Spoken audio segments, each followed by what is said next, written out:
Bonjour chers collègues, bonjour à toutes et à tous depuis Strasbourg pour notre comité permanent que je déclare ouvert. Je vous rappelle que le temps de parole est de 3 minutes pour les interventions et de 10 minutes pour les rapporteurs ou les comités qui ont été saisis par des rapports. Je voudrais aussi vous informer que on a un tout petit changement dans l'agenda, dans le sens où on va avoir le rapport, je le dis en anglais, effective guardianship for unaccompanied and separated migrant children will be taken as the first in item 7, followed by investment migration at the request of rapporteur of the rapporteurs because they've got some national parliamentary commitments. Donc voilà, 3 minutes, 10 minutes, ça vous le savez. Maintenant, la séquence sous le point 7, vous le savez. Peut-être rapidement quelques petites informations avant de démarrer. Je vous avais informé que, en revenant de Moscou, on avait l'accord pour que je retourne en décembre à Moscou avec les deux co-rapporteurs. Malheureusement, un des deux, bien que j'avais pris contact auparavant, n'est pas en état, pour des raisons que j'ignore, mais enfin bon, pas important, de se déplacer en décembre. Donc j'ai fait une démarche comme quoi nous allons nous rendre à Moscou autour du 14 janvier. Donc moi-même, accompagné par les deux rapporteurs, bien évidemment que moi, j'aurai mes réunions qui étaient planifiées, alors que les rapporteurs, les co-rapporteurs vont rester plus longtemps pour effectuer leur travail. Deuxième élément rapide, comme vous le savez, la semaine prochaine, je serai à New York parce que nous avons dégagé un rendez-vous avec le secrétaire général de l'ONU ainsi qu'avec le président de l'Assemblée des Nations Unies et d'autres, ce qui signifie que je présiderai le bureau du 9 décembre à partir de New York. J'espère que techniquement, ça se passera bien. Je suppose que oui. Néanmoins, j'ai demandé à quelques vice-présidents d'être présents, soit par moyen vidéo, évidemment, mais le cas échéant, il n'est pas exclu que quand il y a des problèmes de connexion, qu'un des vice-présidents ou une des vice-présidents prendra la relève. Il faut aussi savoir qu'il est assez tôt à New York à ce cas-là, parce que la réunion démarra à 3h30 du matin. Voilà. Mais bon, il faut ce qu'il faut. Voilà comme petites informations avant de démarrer. First point that we need to treat is the examination of new credentials. We have received credentials for new members of the delegations of Denmark and Poland. They are contained in our document 15188. Are there any remarks, objections to these credentials? I don't see anyone asking for the floor. So then the credentials are, do I see someone? No, huh? No, that must be, okay. Just a second, so then, well, I don't know whether it's on this issue, but Mr. Badia, you have the floor.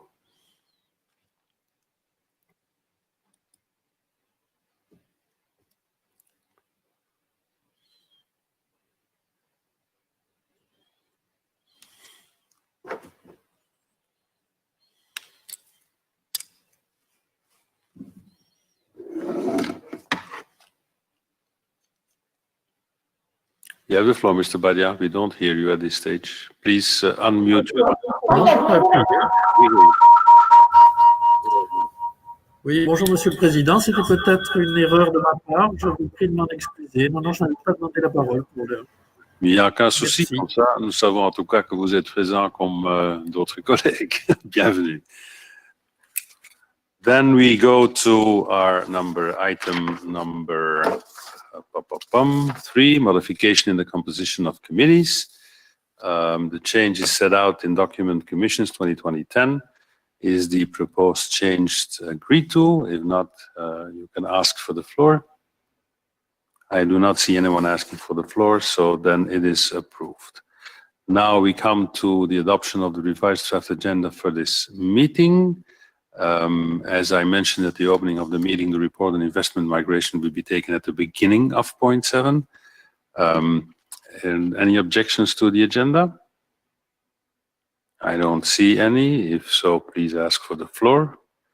Then the agenda is approved. We come to item 5, which is the approval of the minutes. So we have to approve the minutes of the last meeting of the Standing Committee, which was held on November 20, 2020. Any objections or remarks to the minutes? I do not see any at this stage. No. Good.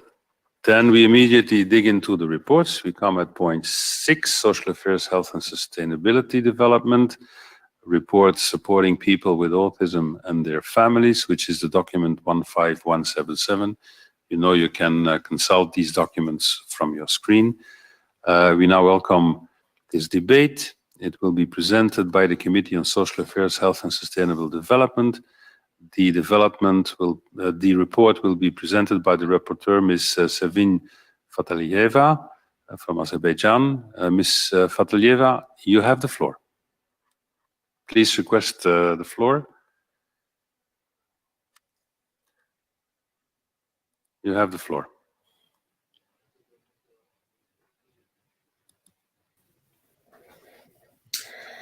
Good afternoon, Mr. President, ladies and gentlemen, dear colleagues. When I was appointed rapporteur on this report over 2 years ago, I didn't have any in-depth knowledge of autism, and I can thus honestly say that I have learned a lot during the preparation of this report, and I'm very grateful to all of my colleagues, the number of NGOs, civil servants, and activists and persons with autism and their family members who have accompanied me on this journey to finding out how we can best support people with autism and their families. And I hope that my report will be a stepping stone for a better future for them, and that the recommendations we are debating today will be widely applied across all of our member states. Allow me to highlight just a few key points and key findings of my report. First of all, autism is not a disorder. It is a disability and a difference. The second point is that its manifestations vary greatly in terms of combinations and levels of severity of symptoms. And it's very important to understand that the neurological differences can involve areas of strength as well as weaknesses. The third point is that research suggests that only 20–30% of autistic individuals also suffer from occurring intellectual disability and or language delay. In other words, many widespread stereotypes about people with autism actually do not fit the reality of the majority of people with autism. And I think that stereotype is the key word of this report in general, because there are certain stereotypes in understanding of autism in all our societies. And my own understanding of autism has evolved a lot during the preparation of this report. And other people's understanding of autism also needs to evolve. Polling from the National Autistic Society in the UK in 2015 suggests that 99.5% of people have heard of autism, but just 16% of autistic people and their families feel the public understands what it means to be autistic. And this is the crux of the matter. We cannot properly support people with autism and their families if the general public does not understand autism, and more importantly, if the professional people with autism came into contact with do not understand autism. Misunderstanding autism can lead to misassessing the needs of people with autism. It can stand in the way of access of education, healthcare, social services, or benefits. It can be a barrier to a job. It can lead to unwarranted arrest, pretrial detention, or even prison time. It can lead to unnecessary and involuntary psychiatric placement and treatment. As we're speaking and discussing now, research across several EU member states is being carried out by the University of Cambridge, entitled Access EU.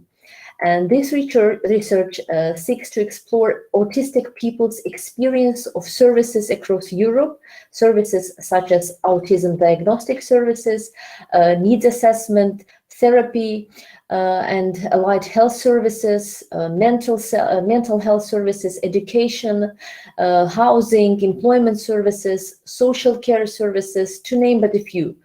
And all these services are essential for people with autism in order to access their rights and live a full life.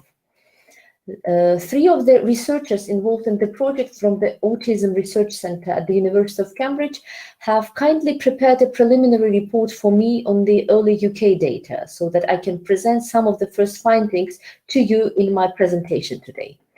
These findings largely confirm that we have learned through the replies of the ECPRD questionnaire, the hearing we held in January 2020, and the virtual fact-finding visit to the UK in September this year. And it's often very hard for people with autism and their family to access the services they need in a timely manner. Long wait times are commonly reported for autism diagnostic services. These are particularly essential since only an autism diagnostic will open access to other services. The services with the most unsuccessful access attempts in the last 2 years in the UK were housing, employment, therapy services. Mental health services were also very difficult to access. The most often reported barriers to access were reported as the services not being suitable or the person seeking is not being deemed eligible for the service. And the most frequently reported suggestions for the improvements involved improving resources, specifically including findings, but also improving autism-related training. This data confirms that we know from previous research, that is, we urgently need to make the world more autism-friendly, so that people with autism and their families can access their rights and be properly supported. And this is not that hard as it may sound. And my report is full of good practice examples from all over Europe. We just need to apply this collective wisdom. Specifically, this means we need to first adopt specific legislation on autism, as well as national autism strategies and action plans, and regularly review and adjust them. Second point is involve all stakeholders in policy development, review and implementation, including especially people with autism and their families. The third point is stamp out stigma, negative stereotyping and discrimination against people with autism and their families. Number 4 is provide person-centered and lifelong support to people with autism and their families, with a particular emphasis on meeting the needs of children, including in their transition to adulthood, and of people diagnosed in adulthood, including through the establishment of specialist autism teams. This is even more important now in COVID-19 times. People with autism and their families have been heavily and disproportionately affected by measures taken to combat the novel coronavirus and the current pandemic. We thus need to pay special attention to their needs in these circumstances, and we need to put our money where our mouth is. I do hope that this report is acceptable to everyone, and I look forward to the debate, and I hope that you can agree with my report, and thank you very much for your attention. Thank you, Madam Rapporteur. I open the discussion, and I will first start at this, as we will say, with giving the floor to the representatives of the political groups. First on my list is Baroness Doreen Massey. Baroness Massey, you have the floor.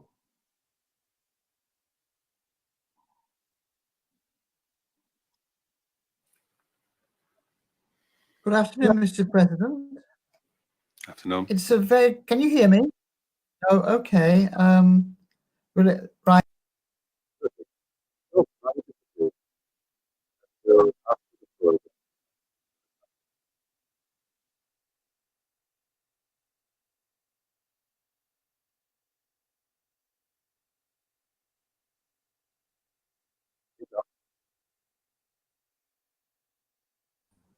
Good afternoon.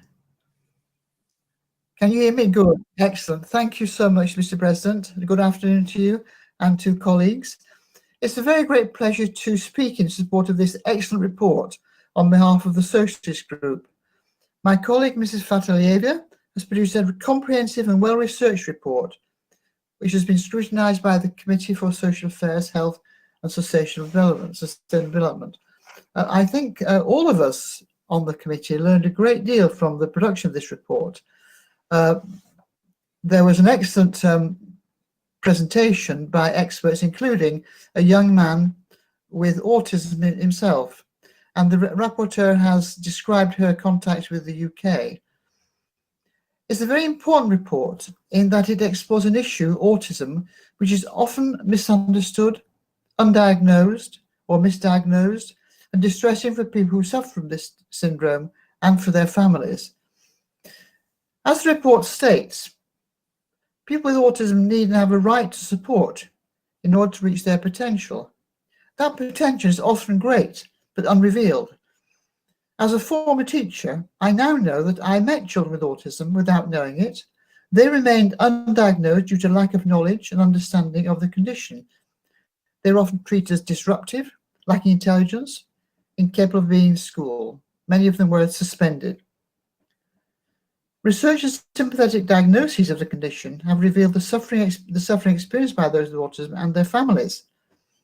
Thankfully, the UN Convention on the Rights of Persons with Disabilities and the Council of Europe Disability Strategy have been helpful. Ms. Fatalia's report summarises the results of surveys to find out the current position on autism in several European countries. In particular, issues around education and employment are discussed. In education, there is much good practice, such as inclusion in mainstream schools supported by resources, such as teacher training, special needs teachers, and resource centres. However, many countries struggle with this due to lack of financial human resources, late diagnosis, and unclear responsibilities. It's clear that a holistic approach is important, that is, including people with autism and their families in developing policies and strategies in all settings.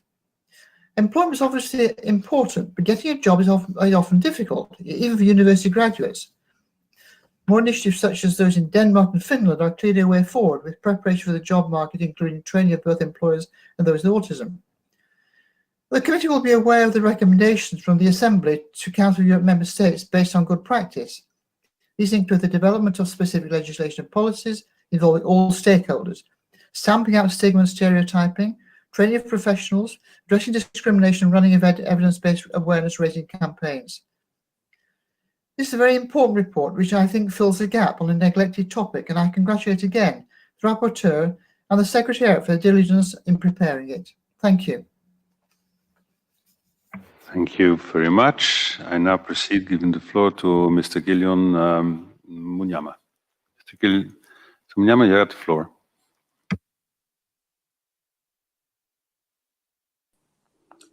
A very good afternoon to you, Mr. President. Thank you very much for the floor.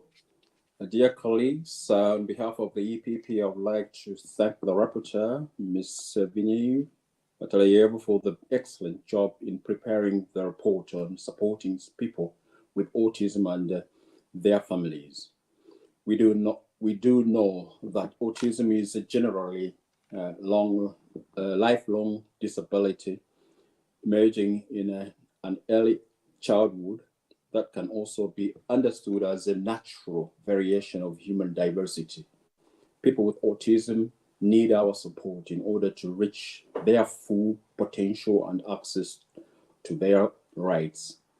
It is sad to know and observe that people with autism still face widespread stigma, lack of awareness, and inadequate support structures more than 75 years after autism was first diagnosed.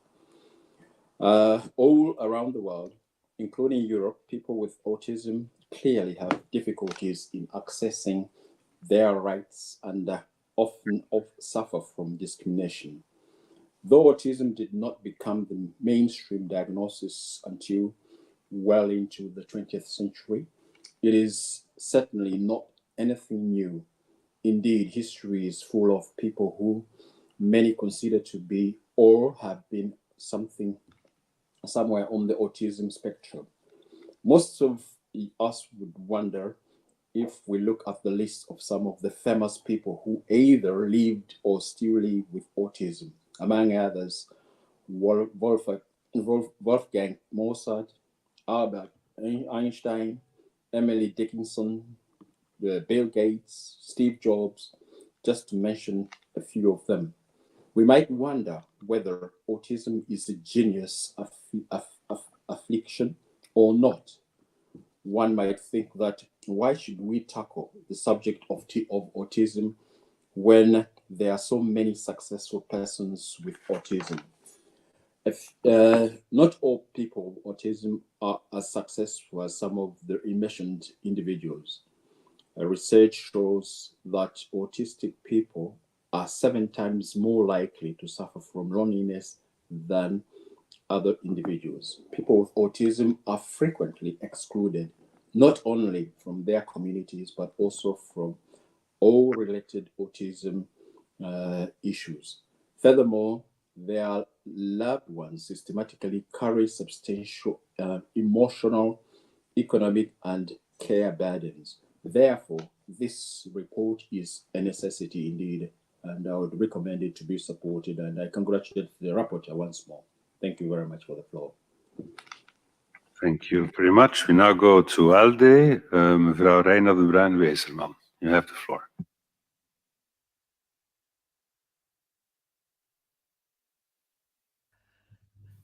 Good afternoon. Good afternoon, Chair and Mr. President. Thank you for giving me the floor to discuss Mr. Vatsalieva's meaningful report.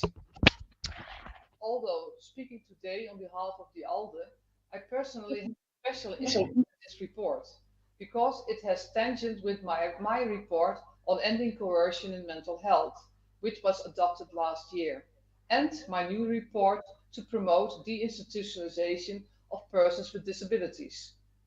Mr. Vatalieva notes that in too many countries, too many autistic people end up unnecessarily in inpatient mental health care, often against in healthcare, often against their and their families' will.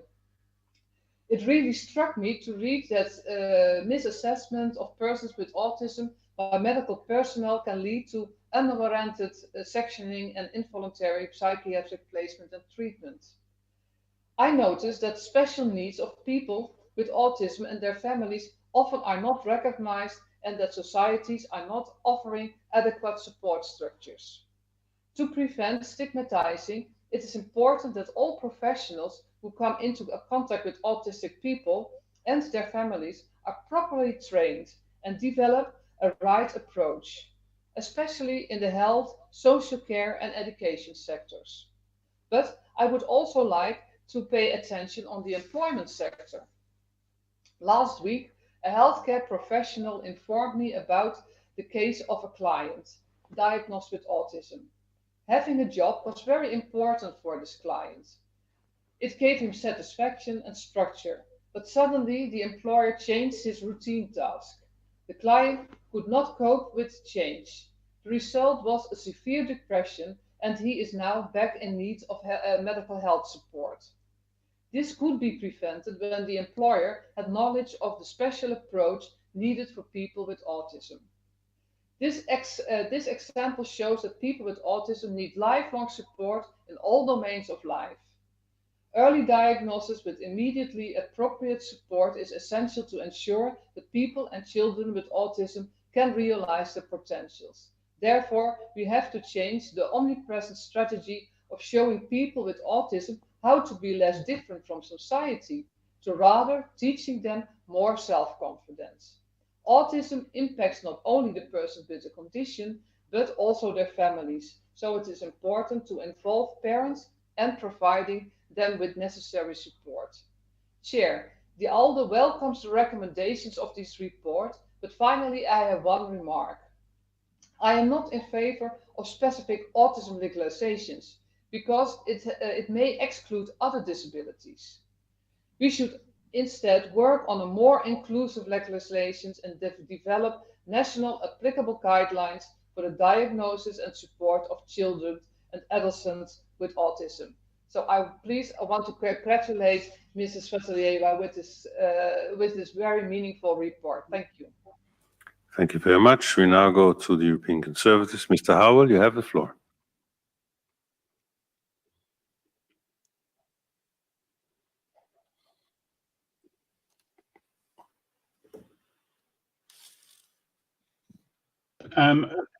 Let me first of all start by congratulating the rapporteur. This is an excellent report, and I thought the points that she has made throughout it were extremely well targeted, and I do support them. Let me too also, from a UK perspective, congratulate my colleague Cheryl Gillan, whose work in the early part of the decade has helped autistic children particularly an enormous amount, and she continues to play a great role in that. In my constituency, I have an international musical conductor whose son has autism, and he has always argued that autistic people should be seen as differently able rather than as disabled, and he has tried, and so have I, to get that definition put across in all government publications. And it would be great if you could all see the work that his orchestra does with autistic people in providing them with musical opportunities. But the fact is that autistic people continue to be disadvantaged in areas which include health, outcomes, education, employment, and the criminal justice system. And it's on the criminal justice system that I wish to say a few words. It's not that autistic people are there because they've done anything wrong, but they often appear as witnesses, for example, in what can be quite complex court cases. And what we need is a justice system that really works well to take into account the needs of autistic people. Those include providing a quiet room in which they can rest, but in which they can be interrogated as well. And it also requires a great deal of communication skills. One of the other areas that we need to concentrate on is our parliaments. And even with the best will in the world, looking across the whole of Europe, our parliaments are not autistically friendly.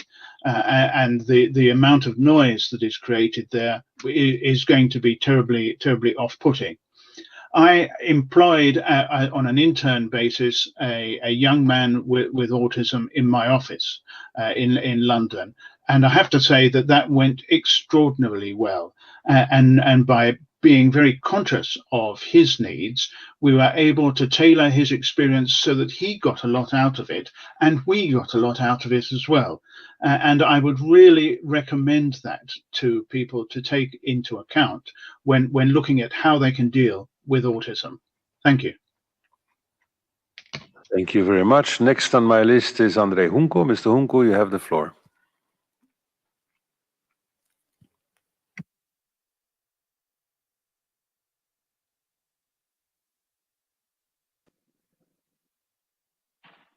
Ja, vielen Dank. Ich spreche hier im Namen der Linksfraktion UEL. Ich möchte auch der Berichterstatterin gratulieren für diesen sehr guten und wichtigen Bericht. Und ich will auch ausdrücklich all den Vorrednern zustimmen und das Gleiche jetzt nicht nochmal wiederholen. Ich will noch zwei Punkte vielleicht ergänzen, die mir wichtig erscheinen, auch die in der Resolution drinstehen. Einmal den Punkt 2. Ich glaube, dass das sehr, sehr wichtig ist zum Verständnis, dass Autismus eben eine Variation menschlicher Diversität ist. Also nicht irgendetwas, was sozusagen, wir haben hier die Normalität und dort die Pathogenität, sondern wir haben sozusagen eine Diversität unter Menschen und Autismus ist eben eine Variante, wie auch andere Fragestellungen, die wir ja auch behandeln. Und ich glaube, dass das sehr wichtig ist zum Verständnis und auch zum humanen Umgang. Will das nochmal betonen, dass viele auch in der Geschichte berühmter Autisten, das hat eben auch schon ein Kollege angesprochen, es ja gibt, das war mir übrigens auch vorher nicht so bekannt, wie etwa Einstein oder Mozart. Und den zweiten Punkt, den ich nochmal ansprechen möchte, ist der Punkt 6 in der Resolution, weil ich glaube, dass gegenwärtig natürlich viele Gruppen und darunter auch Autisten gegenwärtig aus der Wahrnehmung rausfallen, wenn es um die Bekämpfung jetzt von Corona geht.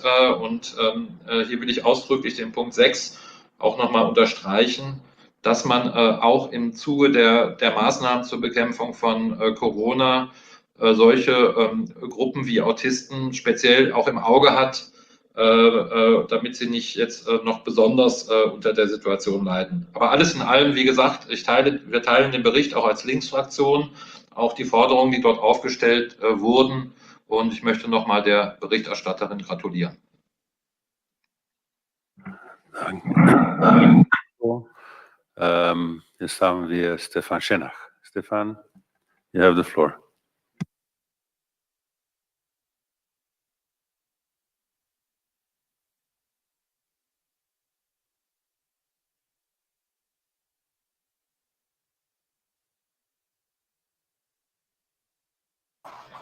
Nice to see you in this surrounding, and I'm a little bit jealous that you can sit there and we not.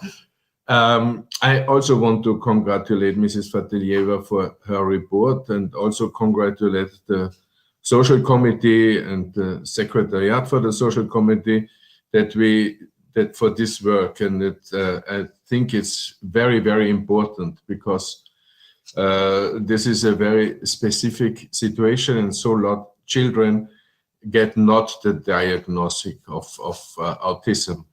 I'm a little bit sad. I invited our rapporteur to visit Vienna because in the last 2 years we set up a new autism center. I think it's at the moment the most modern in the world, and it's an inclusive center, so that it's not only separated, and this is, I think it's very, very important. Very important is the early diagnosis, that because children with autism need proper care, and everybody who has a disability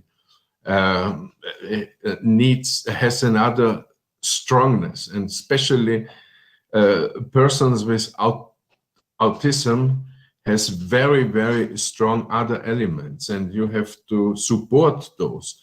And when Mr. Junko was surprised about Mozart, I can invite him for Christmas time to read the letters with his cousin, the Basel letters, because then you see that it's a mixture with autism and Tourette. And it's very interesting to read and to understand. And so his strongness was the music, as Mr. Howell said, also for the conductor in his village. And all what was said before, I want to underline, autism has nothing to do with psychiatric clinic. You can keep the children normally in school. You can work. For example, you know the Tourette syndrome.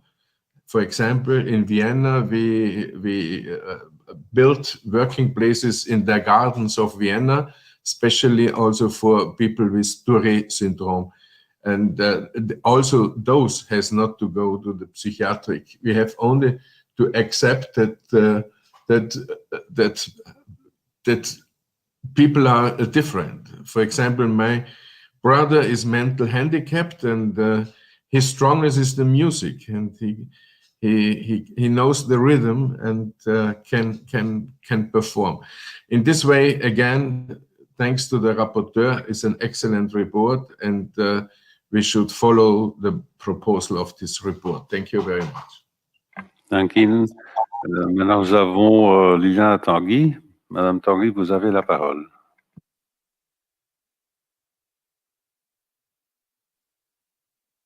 Monsieur le Président, je souhaite également féliciter Madame Fetelieva pour la qualité de son rapport. Chers collègues, hier, le 3 décembre, avait lieu la Journée mondiale des personnes handicapées. Et cette journée a été l'occasion pour nos États de réaffirmer notre engagement à garantir et promouvoir l'exercice des droits des personnes en situation de handicap. Mais au-delà de cette journée, notre soutien et notre engagement doit être quotidien. En effet, encore aujourd'hui, les personnes atteintes d'un handicap, y compris celles atteintes d'autisme, doivent faire face à de nombreux obstacles pour s'intégrer pleinement dans nos sociétés. Ces personnes, mais aussi les proches qui les accompagnent, font face à l'incompréhension d'une société encore trop peu inclusive. Et cette incompréhension, elle peut venir de l'école, du personnel médical, comme cela a été dit, des institutions publiques ou encore d'un employeur. Et cette incompréhension, elle s'explique par un manque de considération et de connaissance de l'autisme. Les personnes atteintes d'autisme sont confrontées dès l'enfance et tout au long de leur vie au regard des autres, parfois difficiles, et aux propos et attitudes discriminantes ou stigmatisantes. Il est nécessaire que nos États agissent et s'impliquent davantage pour soutenir ces personnes et leurs familles. Et votre proposition de résolution, Madame la rapporteure, souligne bien cette nécessité. Il est de notre devoir de s'assurer que toutes les personnes, y compris celles en situation de handicap, puissent bénéficier pleinement de leurs droits. Nous devons faire évoluer nos sociétés vers plus d'inclusion et vers plus de vivre ensemble. Et je suis moi aussi particulièrement touchée et personnellement touchée par ce sujet. Et j'ai la chance d'avoir été nommée rapporteure sur un rapport relatif à la désinstitutionnalisation des personnes handicapées. Et je voudrais à ce titre souligner aussi que la France est très volontariste sur cette question, car elle s'est engagée dans une stratégie nationale concertée pour l'autisme. Mais je souhaiterais vous poser une question, Madame la rapporteure, dans le cadre de vos travaux. Quel constat tirez-vous sur la désinstitutionnalisation des personnes atteintes d'autisme en Europe? Et quelles mesures préconisez-vous pour soutenir les familles dans ce processus de désinstitutionnalisation? Je vous remercie. Merci, Madame Tanguy. Est-ce que le président du comité puisse... Pardon? Oh, j'avais oublié, je m'excuse. Madame Fataliève, vous avez la parole pour répondre. Si vous voulez bien demander la parole. If you would like to ask the floor, please, to respond to the question. You have the floor.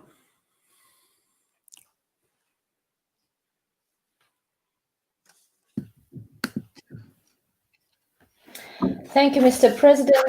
Thank you very much, dear colleagues, for your support and for your kind words and for understanding of this report. Actually, as you can see from our report and from our discussions, there are a great number of aspects that we could focus on this report. But since we're not medical researchers, we did focus mainly on the social aspect, social inclusiveness, and a bit of a psychological aspect of the problem. And of course, we all agree that in terms of treatment, in terms of dealing with autistic people and their families, very much depend on people's perception of these people understanding, and of course, very much depend on our understanding makes the people with autism and their families self-confident. That was mentioned by one of our colleagues.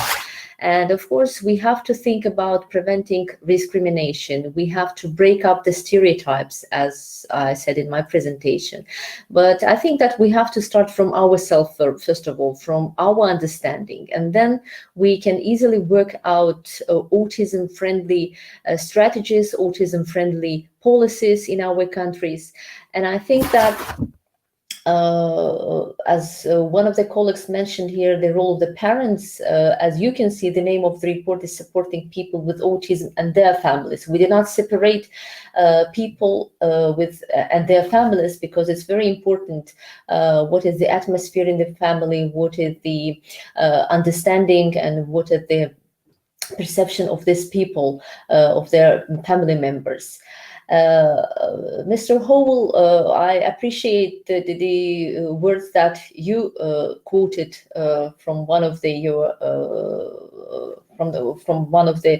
people from your constituency, that they are differently able rather than disabled. That is, I think, that the absolutely correct description of the people. And about the question of the last speaker about the institutionalization and the terms of the institutionalization, I think that what we are suggesting in our report is to make inclusive education, to make the employment for the people with autism accessible, and of course the social services accessible. I think it doesn't matter the age of the autistic person, it doesn't matter, but in terms of education, in terms of employment, in terms of providing necessary medical services and social services, I think that on all these levels we have to work out certain strategies and certain policies that would make the life of these people easier and better, not only the people with autism, but also their family members. And finally, I would like to thank, first of all, the Secretariat of the Social Affairs Committee for their work, for their support. A great thanks to our colleagues from the UK delegation who has organized the virtual fact-finding visit, which was very informative and helpful for the preparation of this report. Special thanks to Lord Towick, to Madam Cheryl Gillan. Thank you very much, Madam Baroness Messi, for your support. Mr. Schenner, I clearly remember your recommendation to visit Vienna and the center that you have mentioned, but unfortunately the pandemic made us change our plans and we couldn't do that. But nevertheless, thank you very much, dear colleagues. Thank you very much. Does the chairperson of the Committee on Social Affairs, Health and Sustainable Development wish to take the floor? Mr. Leite Ramos? Luis, do you wish to take the floor? Luis, you have the floor. Merci, Monsieur le Président, chers collègues, Madame Fatalieva. Le 30 janvier dernier, notre commission a... Oui, vous m'entendez?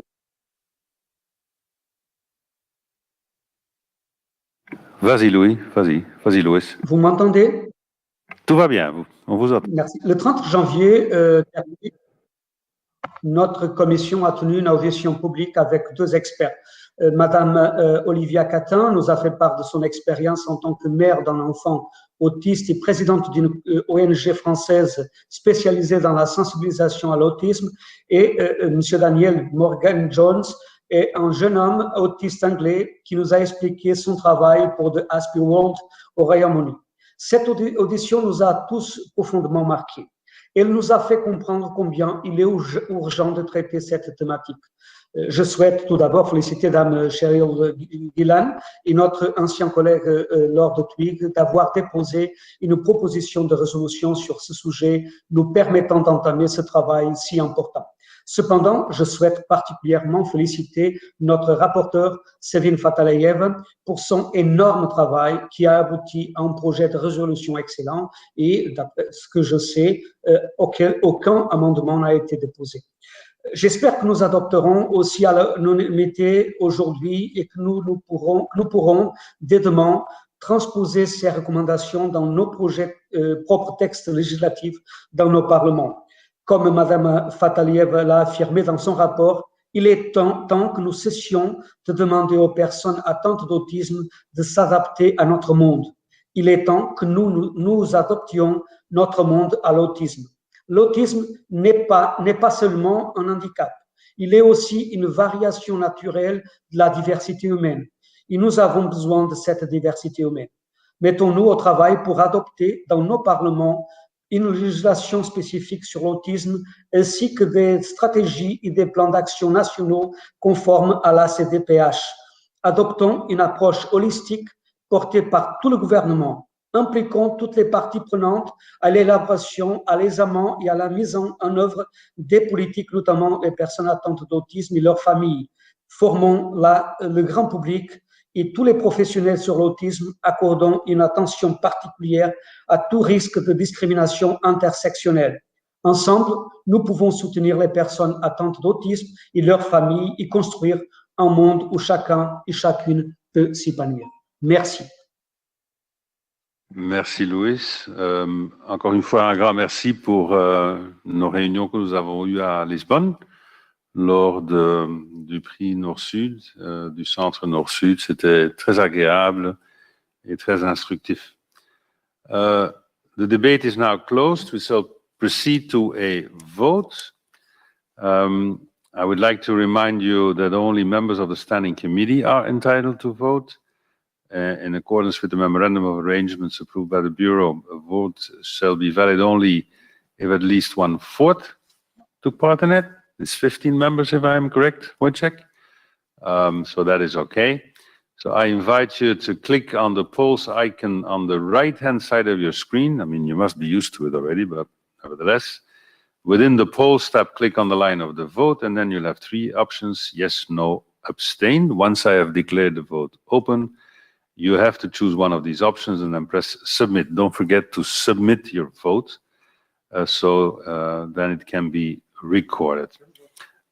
Please note that once the vote has been submitted, it cannot be modified. Now I look to our Secretary General to see whether the vote is enabled. The vote is open.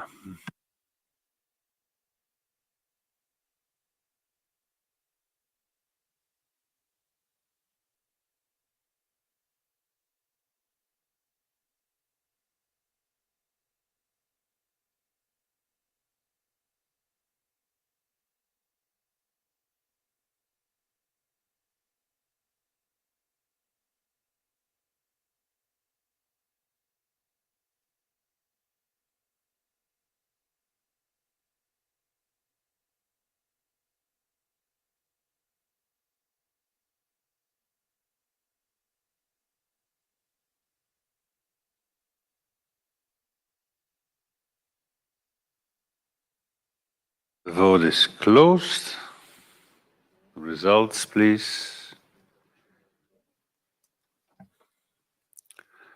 Okay. This is very small print for me, Wojciech, if you could read out the results. So 20 in favor, 1 abstention. The report is being adopted. My congratulations to the rapporteur and to the committee.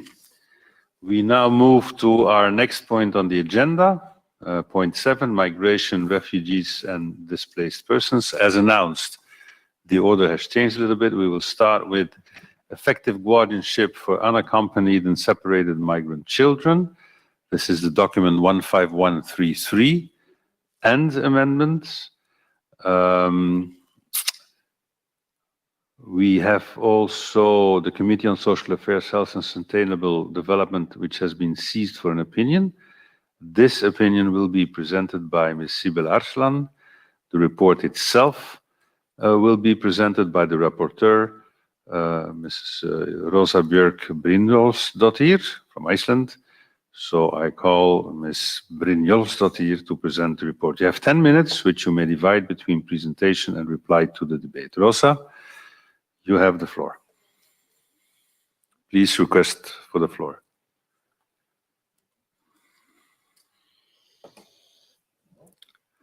Where is Rosa?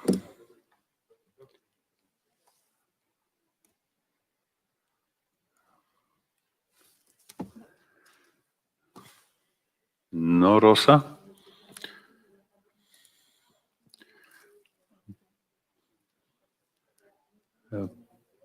Apparently, we are encountering a small hiccup. Please abide with us.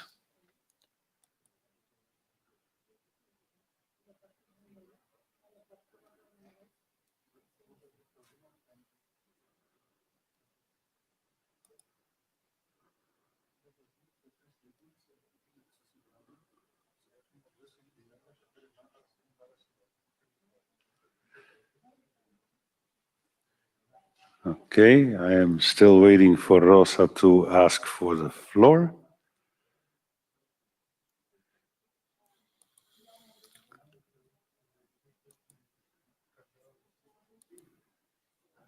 Okay.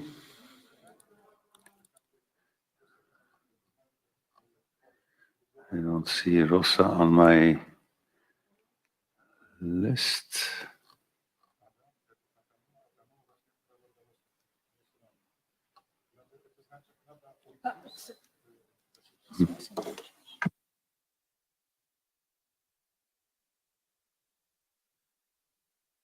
So please give us a second to know whether the rapporteur is on board here, because I do not see her on the list.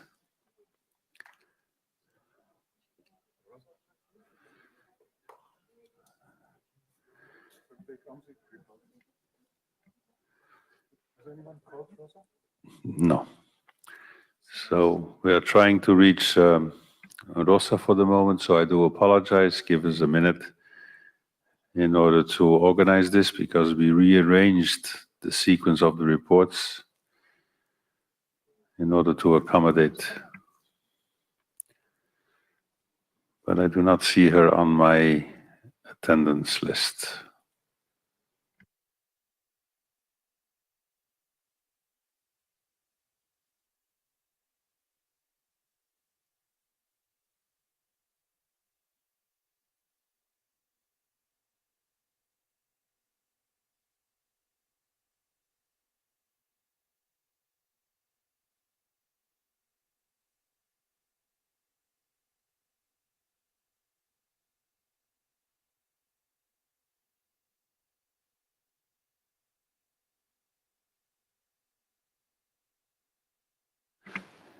Give us a minute, dear colleagues. We're trying to reach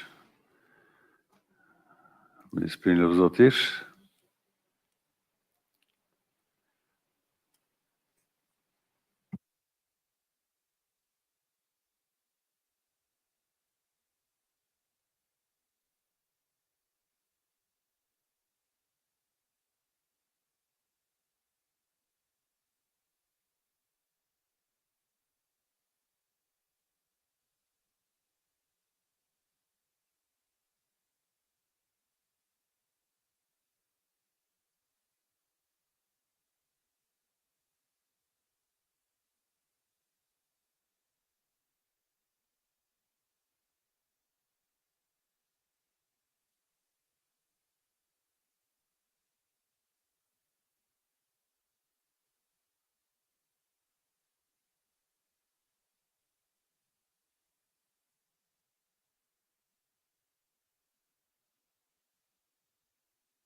Just give us a second.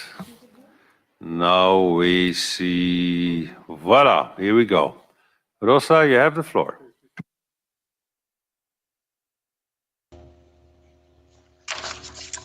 Hello, everybody. I'm sorry about the technical issues. Hello, hello. You've got the floor.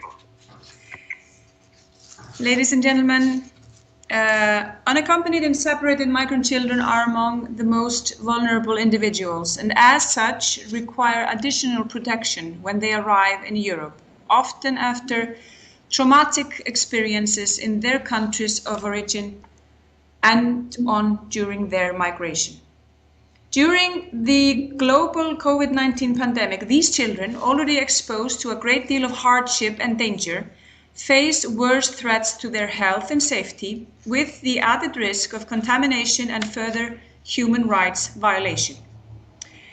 Currently, 4,190 unaccompanied and separated migrant children are based in Greece. According to the data of the Hellenic Police, 147 unaccompanied minors are temporarily based in protective custody. About 100 are currently living under precarious conditions. Establishment of an effective guardianship mechanism for unaccompanied and separated migrant children in Europe can safeguard their rights and help to find a better solution to their future. And what is the current situation with guardianship in European countries? Guardianship systems are not harmonized across Europe and differ from country to country. There is a serious lack of qualified professionals who can exercise the function of guardian, and there are considerable delays in their appointment, in particular in the countries which face large influxes of migrants. In some countries, one guardian is responsible for more than 20 children, and there is no regular monitoring of guardians' performances. In many European countries, the guardianship system is decentralized, and each local authority decides on the appointments of guardians. The decentralization of guardianship creates discrepancies within countries where regions may have different approaches.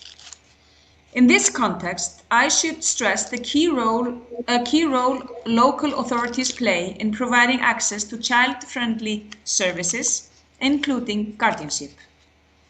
One of the most common and serious problems in the delay of the appointment of guardians, in some countries they are appointed as soon as the children receive accommodation, but in other countries the appointment of a guardian can take up to 4 months. The lack of employees and structural equipment contributes to the increase in delays. Another problem is the absence of accommodation for children on arrival.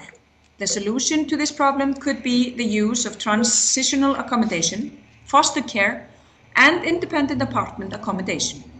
The main challenge is an absence of the social welfare system for children, which should support the role of guardians. It is regrettable that some European states do not foresee the appointment of a guardian for accompanied or separated migrant children. This is often the case when it is believed that the child will turn 18 before the decision on his or her asylum claim is made. In addition, some member states consider that unaccompanied children have the legal capacity to complete administrative formalities related to their asylum or residence permit application by themselves before they turn 18. Many member states do not invest enough financial resources in supporting guardians. Guardians do not systematically receive financial compensation for their work. To sum up, each Council of Europe member states faces difficulties with regard to the process of guardianship. Provisions specified in national legislation are only partially applied, which results in gaps between what is done and what should be done to ensure that unaccompanied and separated migrant children are well protected in the receiving country. Differences in national guardianship systems exacerbate the lack of a uniform approach in Europe. In addition, disparities in terms of knowledge and skills of guardians, appointment procedures, and their tasks are noticeable on the ground. All those factors are not in line with the child's best interest principles and neglect the well-being of unaccompanied children in Europe. The main question we need to respond to is, how can we ensure the effective guardianship system for the child's best interests? According to the UNHCR, a guardian is an independent person who safeguards a child's best interest and general well-being and complements the limited legal capacity of the child. The tasks guardians need to fulfill are listed in paragraph 104 of the 2010 UN Resolution on Guidelines for the Alternative Care for Children. These responsibilities include ensuring that the rights of the child are protected and ensuring that the child has access to legal and other representation where necessary. Moreover, paragraph 36 of General Comment number 6 includes the necessity of appointing a legal representative for unaccompanied minors in order to help them to fill in their asylum or residence permit application in case of legal proceedings involving the child. The European Court of Human Rights has already proved the vulnerability of unaccompanied and separated migrant children in several cases, where it underlined the necessity of appointing a guardian for these children. However, the most comprehensive reply to the question, what is effective guardianship for unaccompanied migrant children, was recently given in recommendation of the Council of Ministers on 2019 on effective guardianship for unaccompanied and separated children in the context of migration, adopted on December 11, 2019 by the Committee of Ministers of the Council of Europe. This recommendation, which was prepared by the Ad hoc Committee for the Rights of the Child, sets clear guiding principles for putting at the forefront the protection, assistance, and safety of the children in migration through guardianship. The instrument is based on 9 essential principles and targets both decision makers and practitioners working to secure the protection, reception, care, and well-being of unaccompanied and separated children through guardianship. It also provides concrete guidance for the formulation of legislation, the planning of public policies and institutional measures, ensuring these children access to justice and effective remedies, and for the concrete aspects of cooperation and coordination among relevant stakeholders, including at international level. Therefore, I consider that our task as parliamentarians is to address our governments to ensure that this Council of Europe recommendation is successfully implemented. It is very important, dear colleagues, to strengthen the guardianship institution in our countries and to train enough specialists who can perform the task of the guardians. The appointment should not be delayed and they should be adequately prepared to perform their task. The guardianship authority should provide clear guidance to the guardians and monitor their performances. Measures must be taken to review domestic and European legislations, policies and practices, to share the progress made and learn from such an exchange of good practices.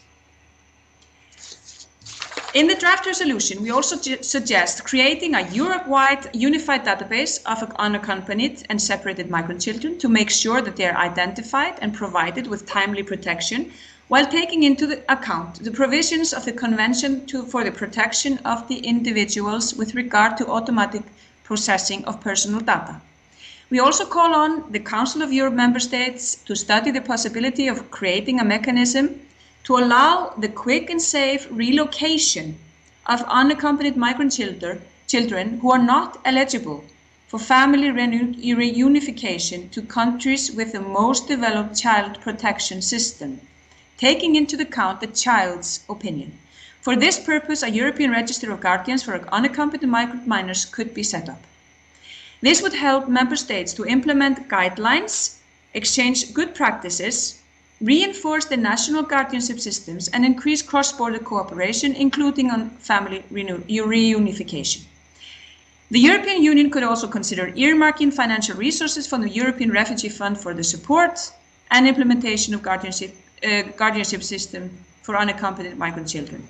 In the draft recommendation, with a view to successful implementation of the recommendation of the Council of Ministers from 2019 on effective guardianship for unaccompanied and separated children in the context of migration, we recommend to the Council of Europe to include in the Council of Europe Action Plan on protecting refugee and migrant children in Europe those activities which will facilitate its successful implementation, and to invite the Steering Committee for the Rights of the Children to promote European best practices in guardianship of unaccompanied and separated migrant children. Dear colleagues, I ask you to support the adoption of the draft resolution and draft recommendation and to show our willingness to provide a better protection to unaccompanied and separated migrant children. Thank you. Thank you, Rosa. I now call Ms. Arslan to present the opinion of the Committee on Social Affairs, Health and Sustainable Development. I remind you that you have 3 minutes, Madam Arslan. You have the floor.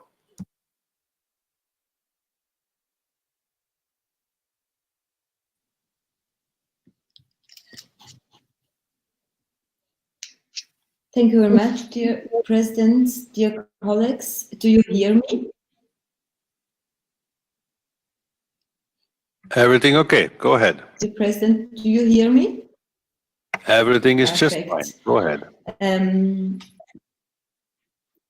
Ich mache gerne meine Ausführungen auf Deutsch. Meine Aufgabe besteht heute darin, die Stellungnahme des Sozialausschusses zum Bericht des Migrationsausschusses zum Thema wirksamer Vormundschaft für unbegleitete und von ihren Familien getrennte Migrantenkinder vorzustellen.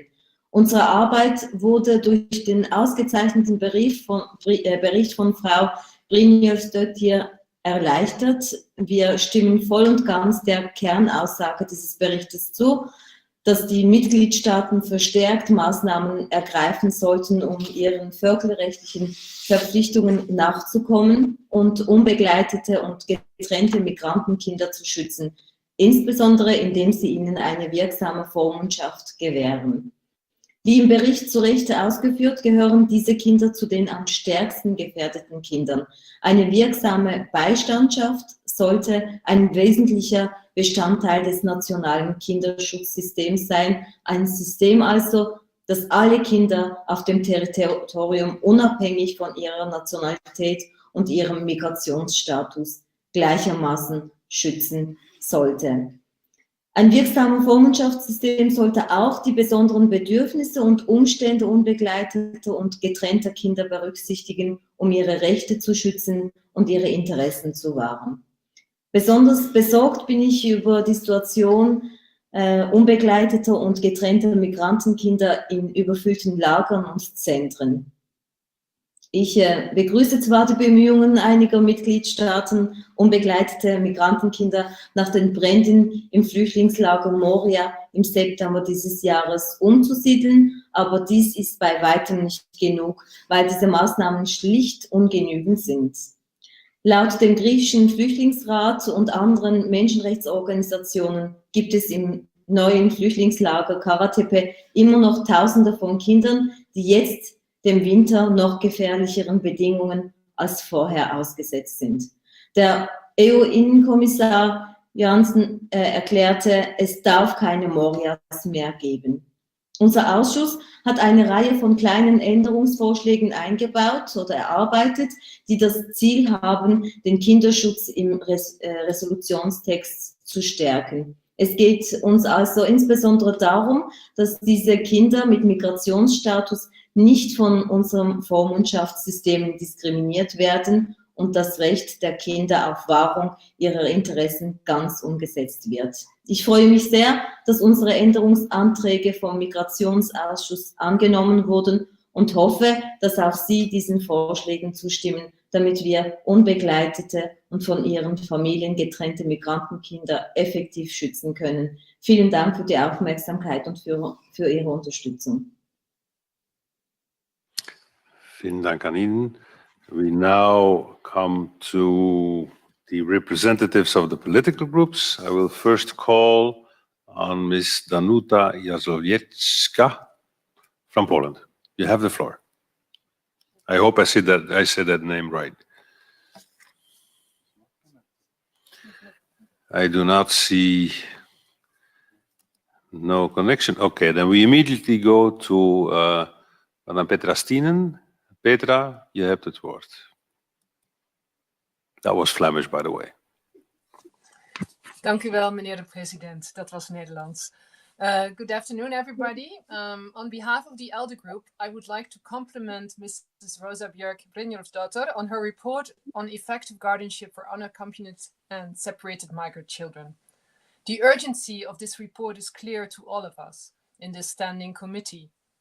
Children who have no parents or other adults who can protect them arriving in our countries are prone to extra abuse, hardship, and traumatic experiences, such as sexual exploitation. These children require and deserve additional protection that takes into account previous traumatic experiences in their countries of origin or during their journey. This report provides an excellent analysis of the legal basis for guardianship in European countries, as well as different practices of guardianship in the member states of the Council of Europe. It is clear that not all of the Council of Europe member states have well-established systems of guardianship for these groups of children. Good guardianship can be a key to the transition into adulthood and integration into a new country for these children and help to protect their human rights in their new country. As ALDE Group, we congratulate Ms. Brynjolfsdottir for her excellent insights and overview of what is needed to have a better and more unified system of guardianship in the Council of Europe member states. The draft resolution and draft recommendation give a good guideline what needs to happen next at all levels around the child that is in need of a guardian, be it legislation, public policy, training, representation, and a gender-specific approach by all stakeholders involved. We believe that it is important for the well-being of minors that a legal representative is appointed as soon as possible after arrival. Wherever possible, we believe that it should be avoided to change guardians in the different phases of the procedure. We encourage as well that these guardians are facilitated to stay with just a limited number of children.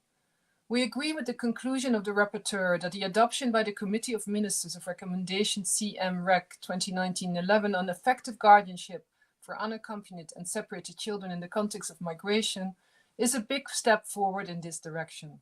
We support her in her call to the member states to step up their action, assess their legislation, policies and practices, and where appropriate, take measures and allocate resources to ensure the necessary reforms to implement this recommendation. We believe that monitoring of the next steps is crucial, and we would like to ask the rapporteur how she thinks to make sure that this will be followed up. To conclude, the ALDE Group will support the draft resolution and recommendation. Thank you. Thank you very much. I'm going to see whether someone else is asking for the floor. I've got Mr. Junko. Mr. Junko, you have the floor.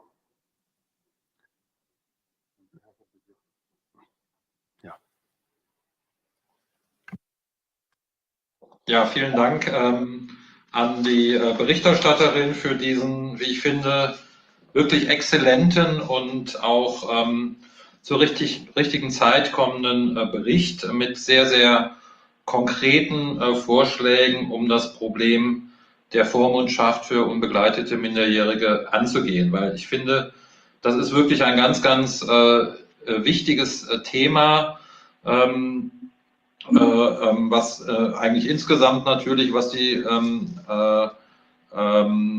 Migrantenpolitik angeht, aber insbesondere, wenn es um Minderjährige geht und um das Vormundschaftssystem. Ich finde, dass die Probleme sehr klar benannt sind hier und dass sehr konkrete Lösungen vorgeschlagen werden. Ich würde mir wünschen, im Namen der Linksfraktion, die diesen Bericht vollständig unterstützt, dass der Bericht mit großer Mehrheit angenommen wird und dass man auch tatsächlich ein Follow-up macht, um zu schauen, ob die Vorschläge hier angenommen werden. Also volle Unterstützung von Seiten der Linksfraktion und Gratulation an Frau Brynjolfsdottir und das Sekretariat. Vielen Dank. Danke Ihnen. Does anyone else request for the floor? I had Mr. Katrougalos on my list, but I don't see him on the request. Then we will move on. The speakers list is closed. Oops, is someone popping up there? No. Okay. Then I will call the rapporteur, Ms. Brynjolfsdottir, to respond. In the time, I think you had like -1 minute, but okay, you'll have the floor. Rosa, where are you? Now I have someone who still wishes to intervene. I really would appreciate asking the floor on time, but still you have the floor.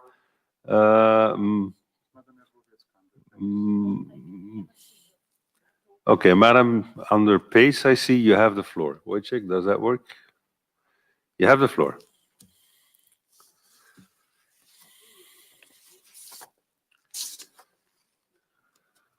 What is this?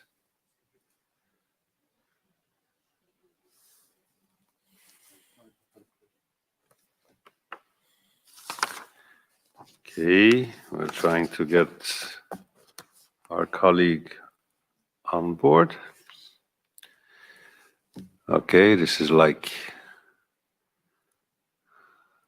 you have the floor. Whoops. My name is Dana There we go. Jazłowiecka. Go ahead, please.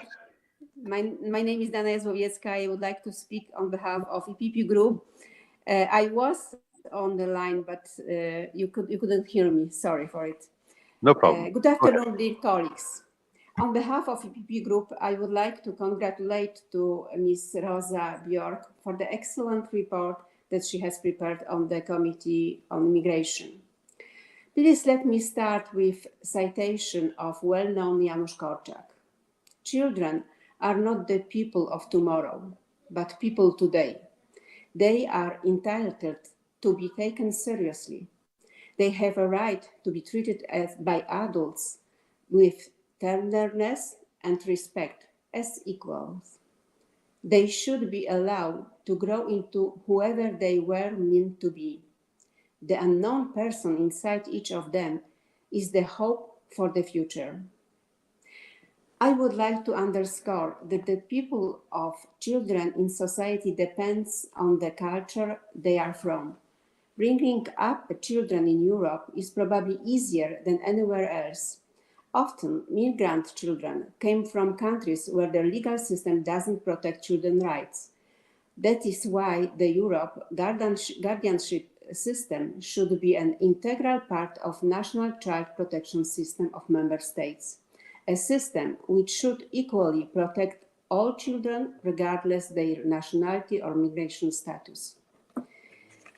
In the group, we note that guardianship systems are not harmonized across Europe and differ from country to country. So, we have to provide the necessary guidance to form legislation, plan public policies, and institutional measures. As a relevant proposition of legislation, the EPP fully agrees that the adoption of a holistic and effective guardianship system in Europe is necessary. We also agree that member states must take stronger action towards fulfilling their obligation under international law and protecting unaccompanied and separated migrant children and providing them with effective guardianship. Once more, Ms. Rosa, congratulate your work. Thank you. Thank you very much. We now have Mr. Katrougalos. You have the floor.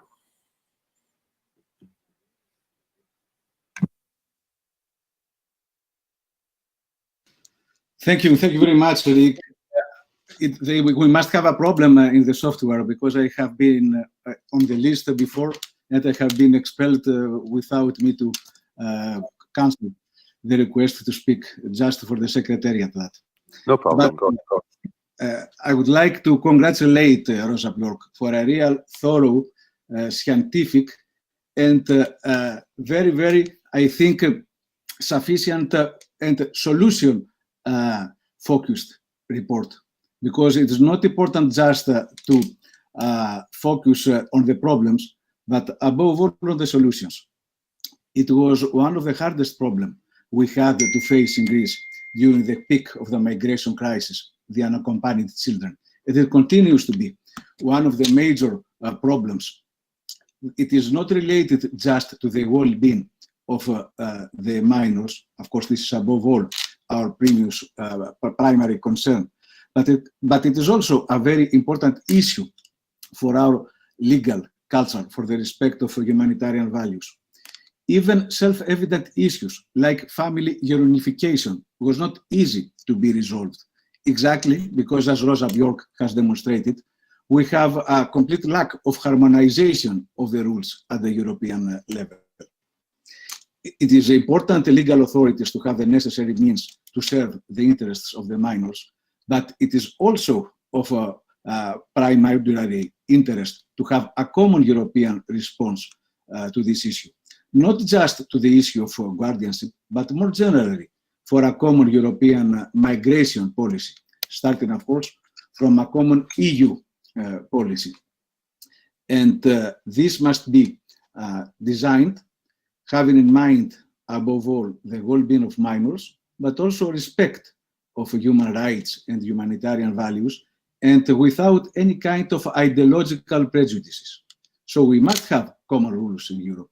We must have rules regarding burden sharing in the issues of minors, but above all migration and refugee issues. And as Rosa Bjork has demonstrated, we must start with practical steps like a pan-European database for unaccompanied children, and ensuring the relocation to the countries in which they could have better guardianship, better conditions of life. So once more, I would like to congratulate Rosa Bjork for a really excellent job. Thank you, Mr. Chair. Thank you very much. The speakers list, I suppose, is now really closed. I call on the rapporteur, Rosa. Rosa, are you there to respond? You used all of your time, but I'll give you an exception. You have the floor.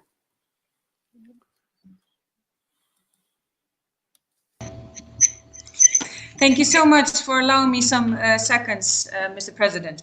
Dear speakers and colleagues, thank you so much for your support. It's very important, not for me, but for the most vulnerable individuals and groups in our societies that unaccompanied migrant children are. This report helps us to harmonize our guardianship system across Europe and in all our member states.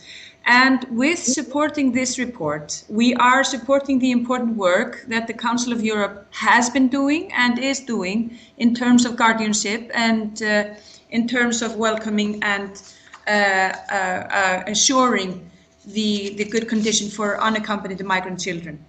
And Peter Stienen asked about what else can we do in terms of implementing the report and its recommendation. I think we all, as member of our national parliaments, needs to step these things up, remind our societies about these vulnerable groups and uphold their rights. And with agreeing upon this report, we do so. And we are harmonizing our system and making it more professional with the aim of human rights regarding this vulnerable group. So I want to thank you all for your kind words and support. It's vital for this group and for our continuous work in the Council of Europe.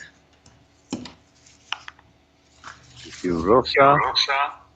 Does the chairperson of the committee wish to take the floor? I didn't see Mr. Fides being on board.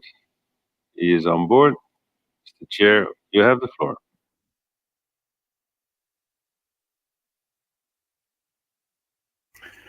Merci, Monsieur le Président.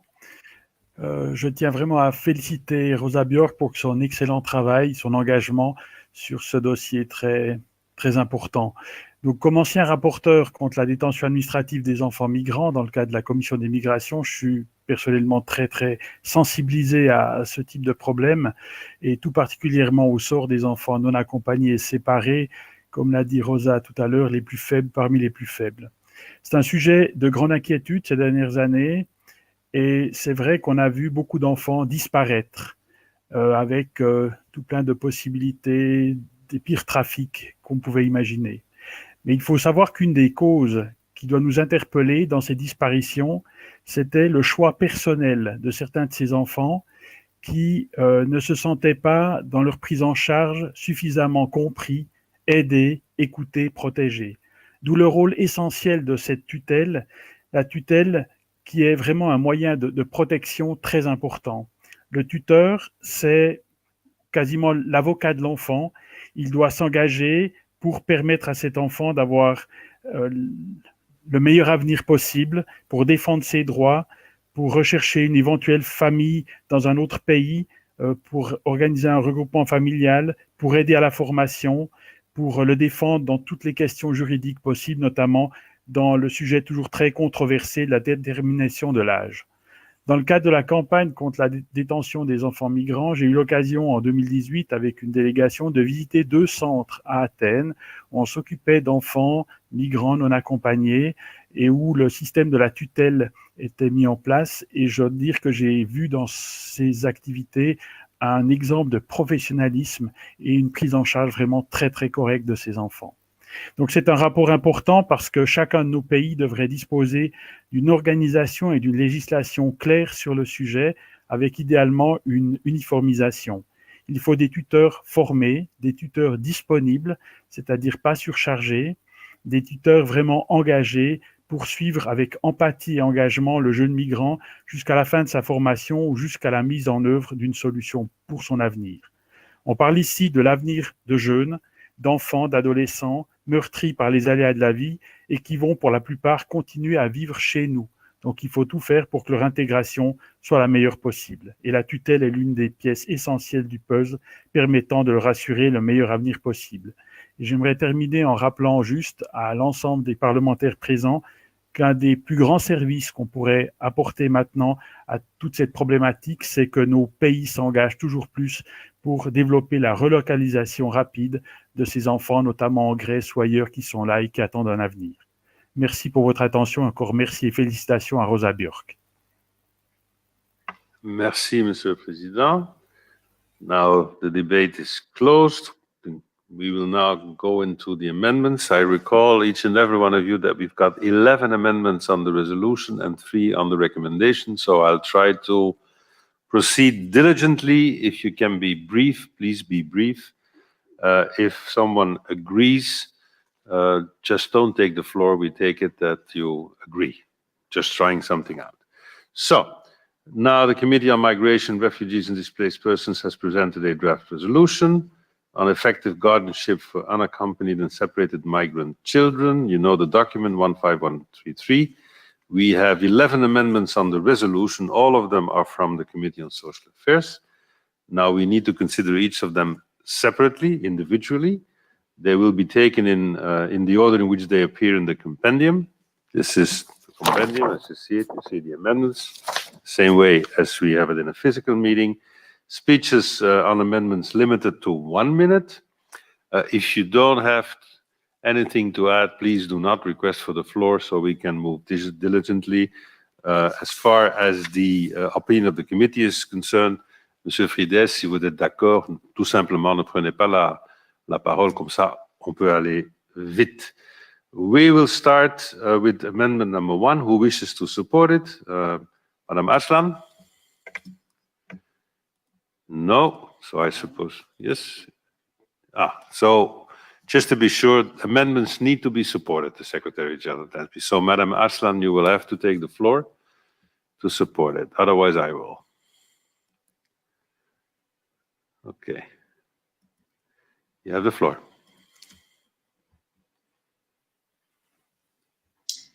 Thank you very much, dear President, geschätzte Kolleginnen und Kollegen. Sie haben eine Anzahl von verschiedenen kleineren, aber Optimierungsvorschlägen vor sich liegen und ich beantrage im Namen auch unserem Ausschuss, welche diese unterstützt hat, auch, dass Sie die Anträge unterstützen. Besten Dank. Thank you very much. Opinion of the committee. I don't see Mr. Frides. You have the floor. Monsieur Frides. Oui, Monsieur le Président. Nous avons en fait, dans la discussion au sein de la Commission, simplifié un peu les choses, dans le sens où tous ces amendements qui ont été déposés étaient des amendements qui n'avaient pas qui n'apportaient pas de grandes modifications sur le fond, qui amélioraient les choses. Et donc, la Commission les a acceptés en fait en bloc à la quasi-unanimité. J'ai juste la notion que Rosa Björk souhaitait en fait s'exprimer sur l'amendement numéro 4, mais pour le reste, donc l'ensemble des amendements ont été votés par 25 oui contre 2 non et 1 abstention, donc une très large majorité.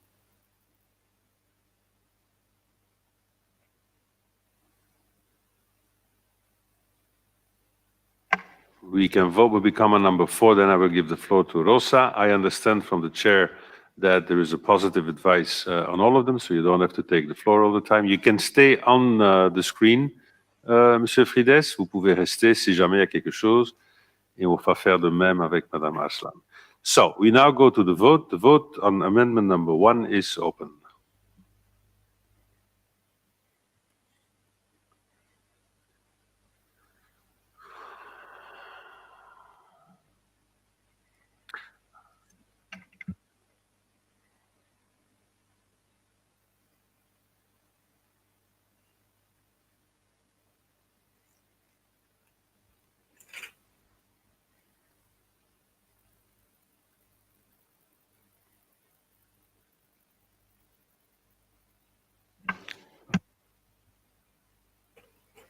Please vote.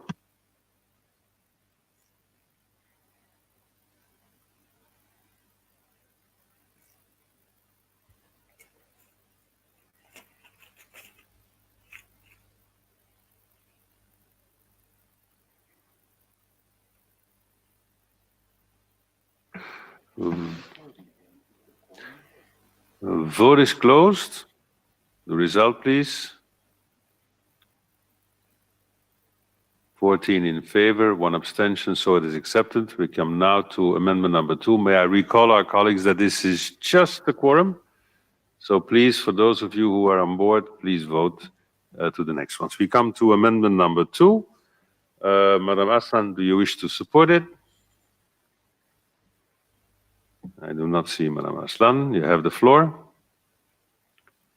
We will also keep you on the screen together with Mr. Friede, so we will be 3 on the screen, but no more because then the system will crash. Madam Arslan.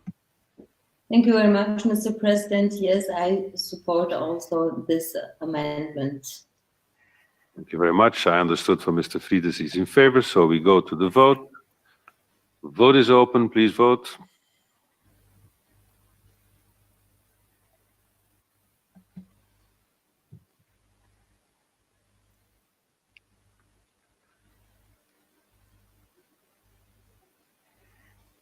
Right, I know.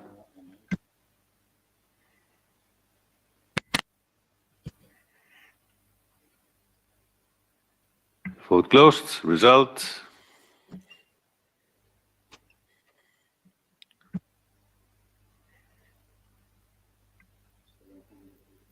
(17 in favor, 1 abstention). So the amendment is carried. We go now to amendment number 3.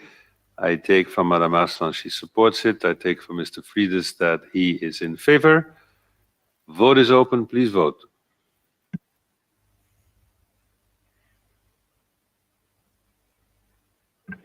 Madame Arslan, stay on board. So if there's something that happens, just like wave, and then I'll know that I'll have to give you the floor. Please vote. Same goes for you, Mr. Friede. Please vote.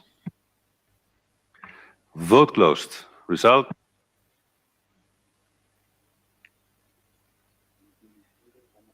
(17 in favor, 1 abstention). Amendment number, was this number 2? 3 is carried. Then we come to amendment number 4.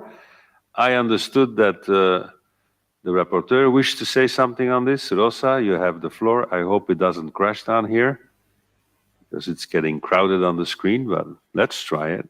Rosa? Wow, working. Go ahead. Yes, unfortunately, I cannot support this amendment, since we are talking in this amendment of that we are waiting after the identification of the child. We suggest in the report, I suggest that we will provide the children with guardian immediately on reception. And I think this is vital that we stay put on the text in paragraph 7.4, because it can take up to many months to identify the age and the certification of the child. So I am against the amendment number 4. Okay, so Madam Arslan, of course, is in favor because he presented it. The opinion of the committee, we will need it now, Mr. Frieders. Donc, la commission a voté en bloc et était favorable. Je dois dire qu'à titre personnel, je voterai en fonction de la proposition de Rosa Björk qui paraît effectivement pertinente. Mais la commission officiellement est largement favorable. Okay, that was a very nuanced remark. Vote is open. Yeah, you got the right to speak, Madam Aslam, because go ahead. Thank you very much, Mr. President. So the opinion of the rapporteur is new, and it's also right what she's saying, and it wasn't the mean of mine to propose something that would be not in interest of the children. So I don't know if it is possible to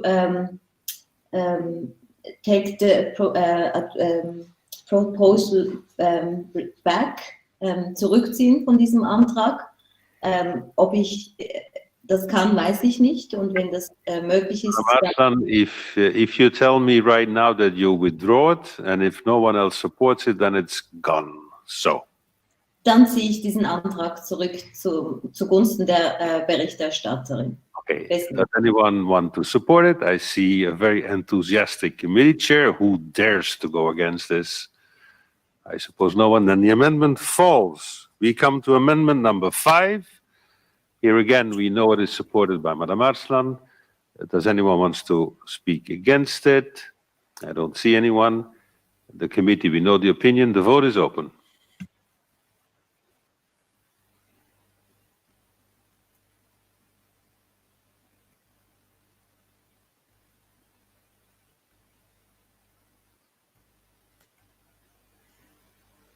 Please vote.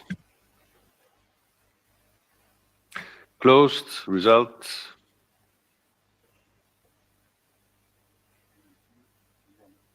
(19 in favor, 1 abstention. So the amendment number 5 is carried. We come to amendment number 6.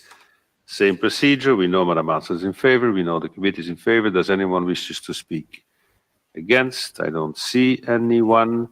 Vote is open. Please vote.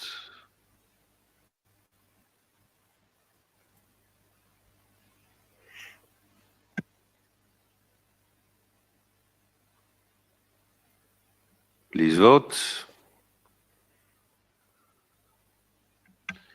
Don't get your fingers being tired. Vote closed. Result.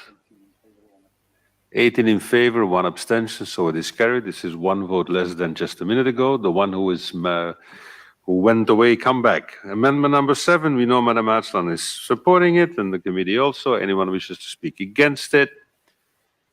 I do not see anyone, so then we will vote. Please vote, all of you on the line, please vote.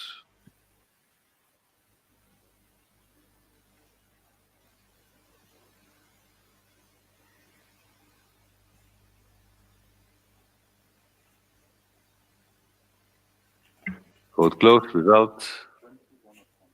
21 abstention. We're going up. Right. Good. Amendment number 8. Same treatment. Madam Arslan, I still see her smiling, so I suppose that means he's in favor. Well, supports it.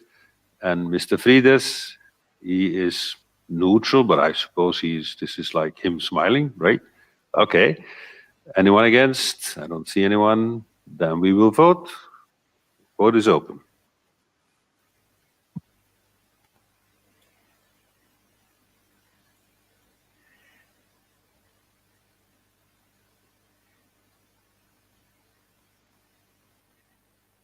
Vote closed. Result. 20 in favor, no abstention. So amendment number 8 is carried. We come to amendment number 9. I still see Madam Arslan smiling. Where is your finger? Yep, there it is. I don't see anyone asking for the floor to go against it. Okay, please vote. Vote is open.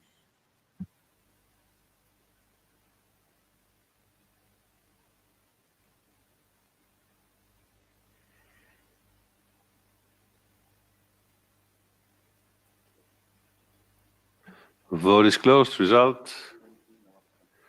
20 in favor, unanimous. So amendment number 9 is carried. We come now to amendment number 10. Okay, Madam Arslan is sharing her smile. Mr. Frieders is sharing his thumb. No one else. So vote is open. Please vote.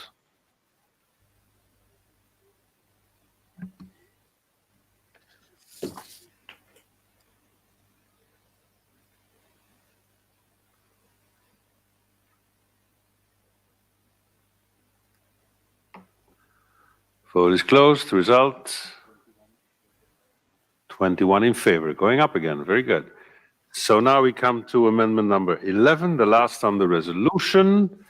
I am going to give the floor to Rosa because she's still asking for the floor. I hope there was not something happening. I go with amendment number 11 with the smile of Madame Arslan and the thumb of Mr. Frieders. Need to see your thumb, Mr. Frieders. Je dois voir votre pouls. Okay, voilà. Rosa, you wish to say something on, because I saw you were asking for the floor? No, I just wanted to thank Madame Aslan to withdraw her amendment number 4. I think it was a very good act, and then we could just continue our work, and I will say some words in the end. Okay, then you stay on board, because now we got a nice screen, 4 of us. Okay, so vote on amendment number 11. Vote is open.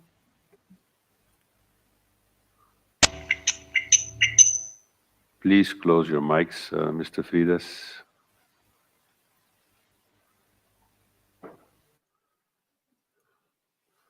We check.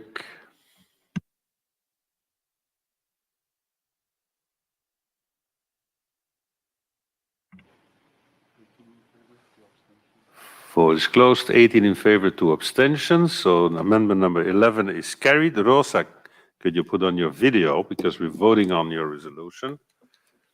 Like to see you be happy. Voila. Okay, we now proceed to but put your mic up. Put your mic up. Now we got a double. Okay, we'll now proceed to vote on the draft resolution contained in document 15133. I recall to be adopted, a simple majority is required. I see only happy people, so the vote is open.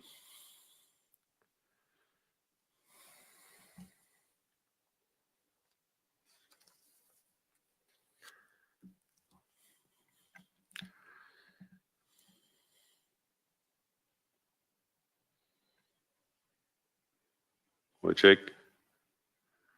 Vote is closed.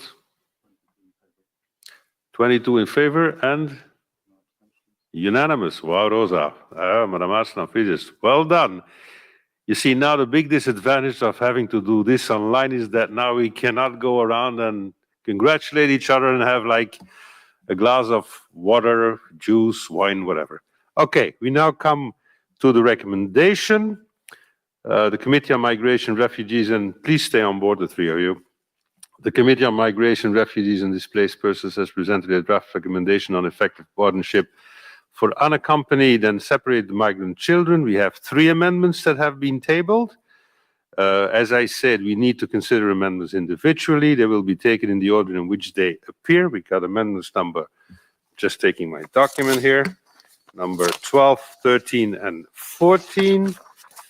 We will start over again now to make sure that everything is working well. I'll take my mask off so you can see me too.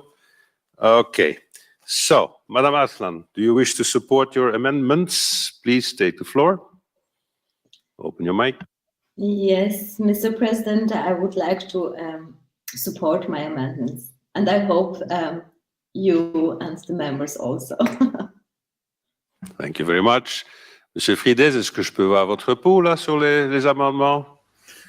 Du point de vue des amendements, pour la recommandation, donc un soutien quasi unanime de la Commission. Grand merci. Voilà. Rosa, you'll have to wait. You cannot take the floor. No. Okay, so we take now amendment number 12. The vote is open.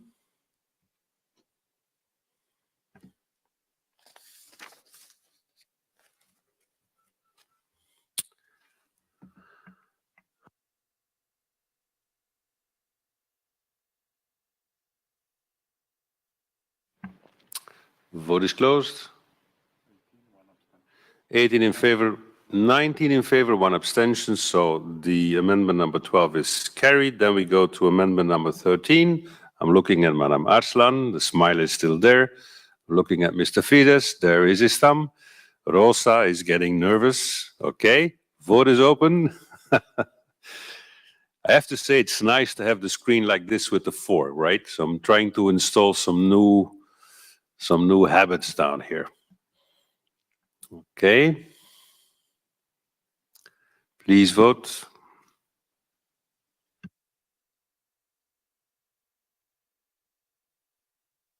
Vote is closed. 18 in favor, 1 abstention. So amendment number 13 is carried. We go now to number 14. I'm looking at Madame Arslan again. Still okay. I'm looking at Mr. Fides now. Still okay. Rosa getting even more nervous. I have to say that here at the plenary, I don't know if the camera can show it, but we got a big screen down here, 2 big screens. So the 4 of us are on a very big screen in the hemicycle. So whoever can come out in January, please do, because this is really nice. Okay, amendment number 14, vote is open.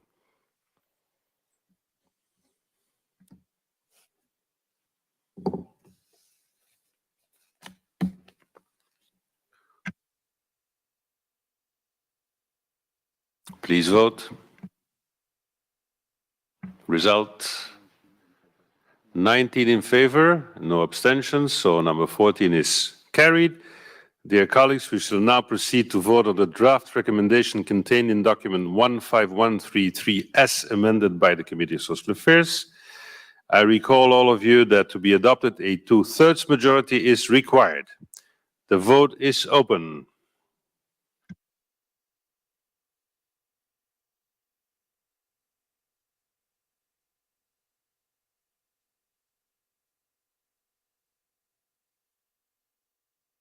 Please vote.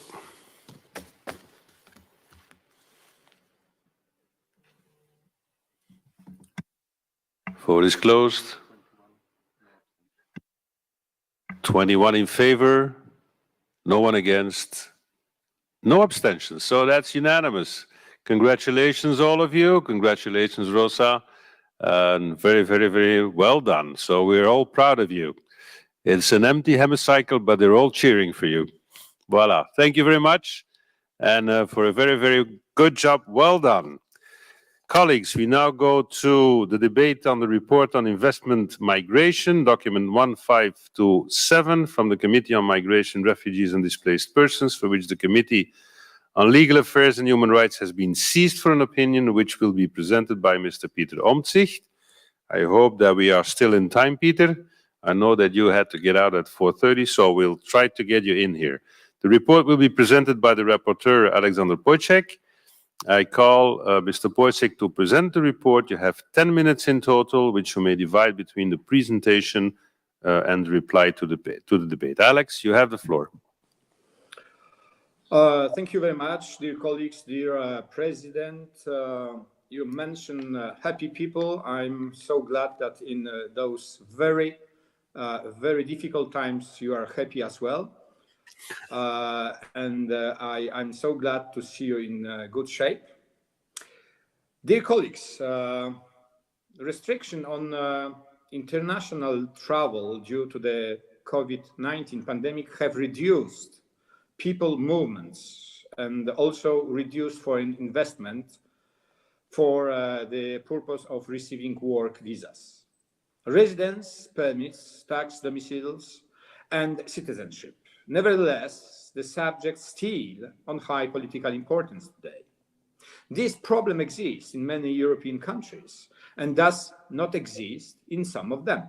For example, in my country, in Poland, we have practically no investment migration, nor to Poland, nor from Poland. My report has this wide angle of investment migration because illegal acts such as money laundering, tax evasion, or corruption can be linked to all forms of investment migration.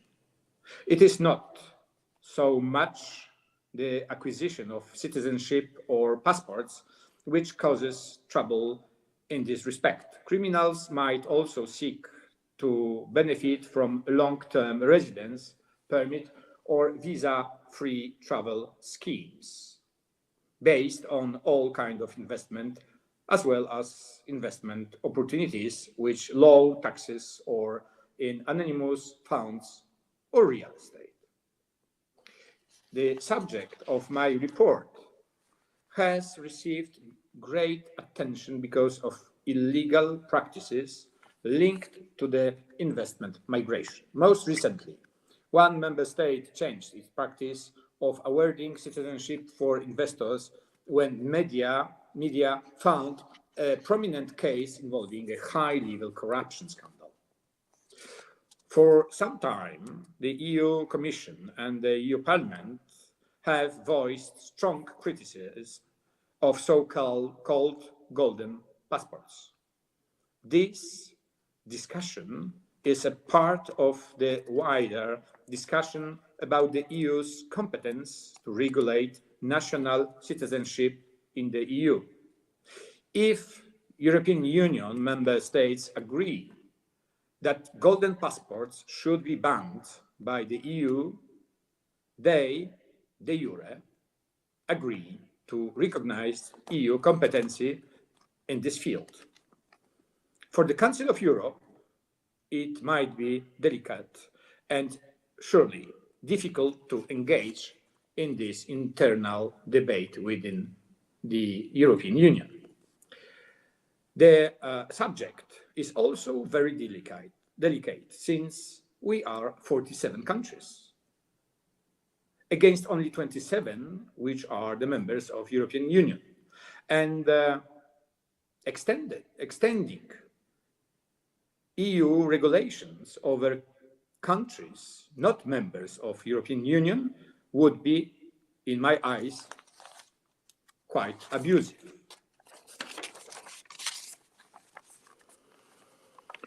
This was also the reason that I was against of some of Mr. Peter Omtzig's amendments. We are no European Union. We are Parliamentary Assembly of Council of Europe. On top of these, two countries, the most criticized by rapporteur for the opinion of the legal committee, Mr.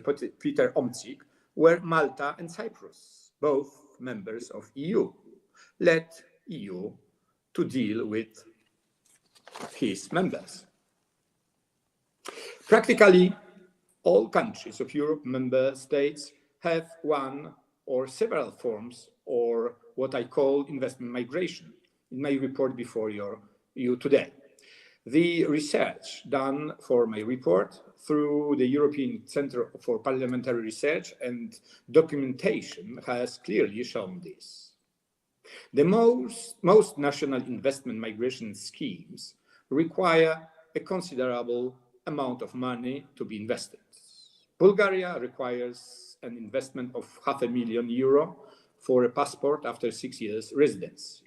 A 10 years residency permit in France requires an investment of at least €10 million in industrial or commercial assets in France. And citizenship is awarded only after 5 years residence. Moldova suspended its citizenship by investment program in February this year. It required investment into a state fund. Cyprus ended its program now, which typically used real estate investment. Real estate investment is also typical for residence permits in Portugal, Spain, or United Kingdom.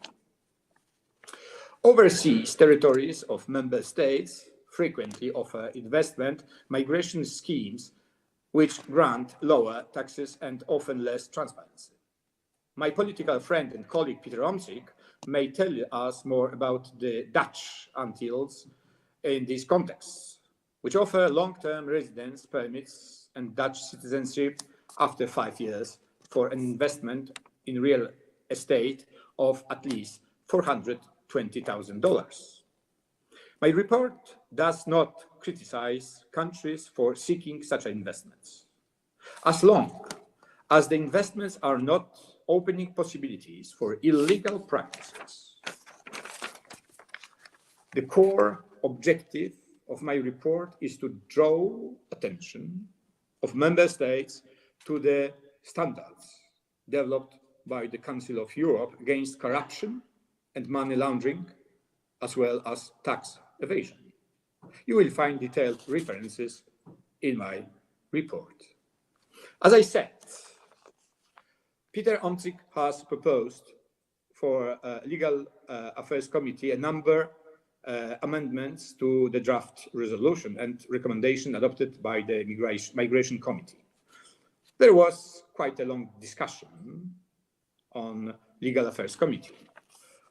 I would congratulate Peter for his work and commitment, but I would have preferred if he had been able to participate in the preparatory meetings of the Migration Committee. But in summary, I accepted most of the draft amendments, also in order to facilitate the remote adoption of this report finally. The only amendments that I refused were those who put the European Union before our organization. As the English says, this is to put carts before the horses. We are Parliamentary Assembly of Council of Europe, and we have to stick with our rules and not the other ones. Thank you very much. Thank you, Alex. I now call Mr. Omtzigt to present the opinion of the Committee on Legal Affairs and Human Rights. Mr. Omtzigt, you have the floor.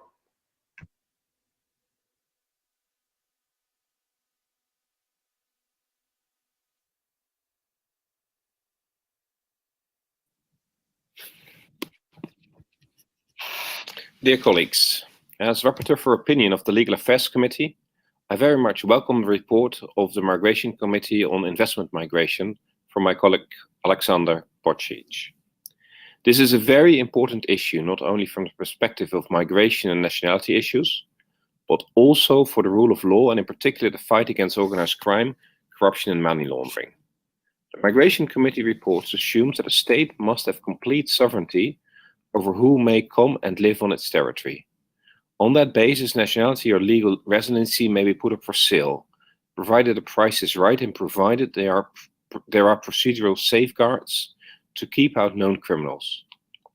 But, as Mr. Pocic already mentioned, recent scandals in 2 EU countries, Cyprus and Malta, have shown that legal safeguards are very often inadequate. Anti-corruption organizations and investigative journalists have reported on a wide variety of concerns. Cyprus has now suspended its Golden Passport scheme after senior officials were filmed offering to assist a fictional Chinese businessman with a known criminal record for money laundering. But it's not just questions of practice. The sale of citizenships violates the principle of equality before the law, and it undermines social cohesion by weakening a traditional link between a person's citizenship and the rights and duties attached to it. The acquisition of nationality should continue to be based on traditional grounds of family, place of birth, long-term legal residency. These grounds are sufficient for any legitimate purpose. When work began on this report, the Migration and Legal Affairs Committee held a joint hearing with an expert from Transparency International and representative of the European Commission. Both bodies were very critical of golden visa and especially of golden passport schemes. Unfortunately, very little of this criticism appears in the Migration Committee report. The European Commission, as the rapporteur just mentioned, has since underlined its criticism by opening infringement procedures against Malta, Cyprus and Bulgaria over their investment migration schemes. This goes to show that the EU and Schengen countries, residency and citizenship are not just a matter of national sovereignty, they also give access to every other EU country or every other Schengen country. In an interconnected Europe, weak links are a matter of common concern. And therefore, the European Parliament has been at least, if not more critical than the Commission. This assembly, and that was just mentioned, and that is indeed a recent addition. The Assembly should not be taking a weaker position on this front in the fight against corruption and money laundering than our colleagues in Brussels. Granting legal residency status could be acceptable in order to allow a person to manage a legitimate business investment. This could even lead to an application for citizenship once enough time has passed. But a mere financial investment, which does not need to be managed in person, or the acquisition of a residential property alone, especially when that property is supposed to be lived in by the applicant, should not be enough. The advantages of residency status, let alone citizenship, should be based on a real and immediate connection. And you're right, that also matters to the Netherlands. That's why I also tabled questions, very critical questions to my own government. Let me tell you, the way they think about me in Malta or other countries, sometimes the Dutch government thinks about me in similar ways. The Legal Affairs Committee amendments are designed to pull the Migration Committee's draft resolution back into the European mainstream, which rejects golden passport and is also very critical of golden visas. I was very pleased to see that the Migration Committee and Mr. Počić have accepted many of the amendments. In the same spirit of compromise, I can gladly accept their sub-amendments. There's one remaining amendment, however, that I would have preferred to have seen adopted. That is the 10th Amendment, J, which would delete the encouragement of the European Commission and Parliament to accede to certain Council of Europe conventions. It's simply the case that they are not even allowed to access to these conventions. So it's, as a matter of fact, that we shouldn't ask for that. Thank you very much. Thank you, Peter. Okay, now the floor is open for discussion, so I will start with the representatives of the political group. The first on my list on behalf of the Socialist Group is Mr. Paolo Pisco. You have the floor.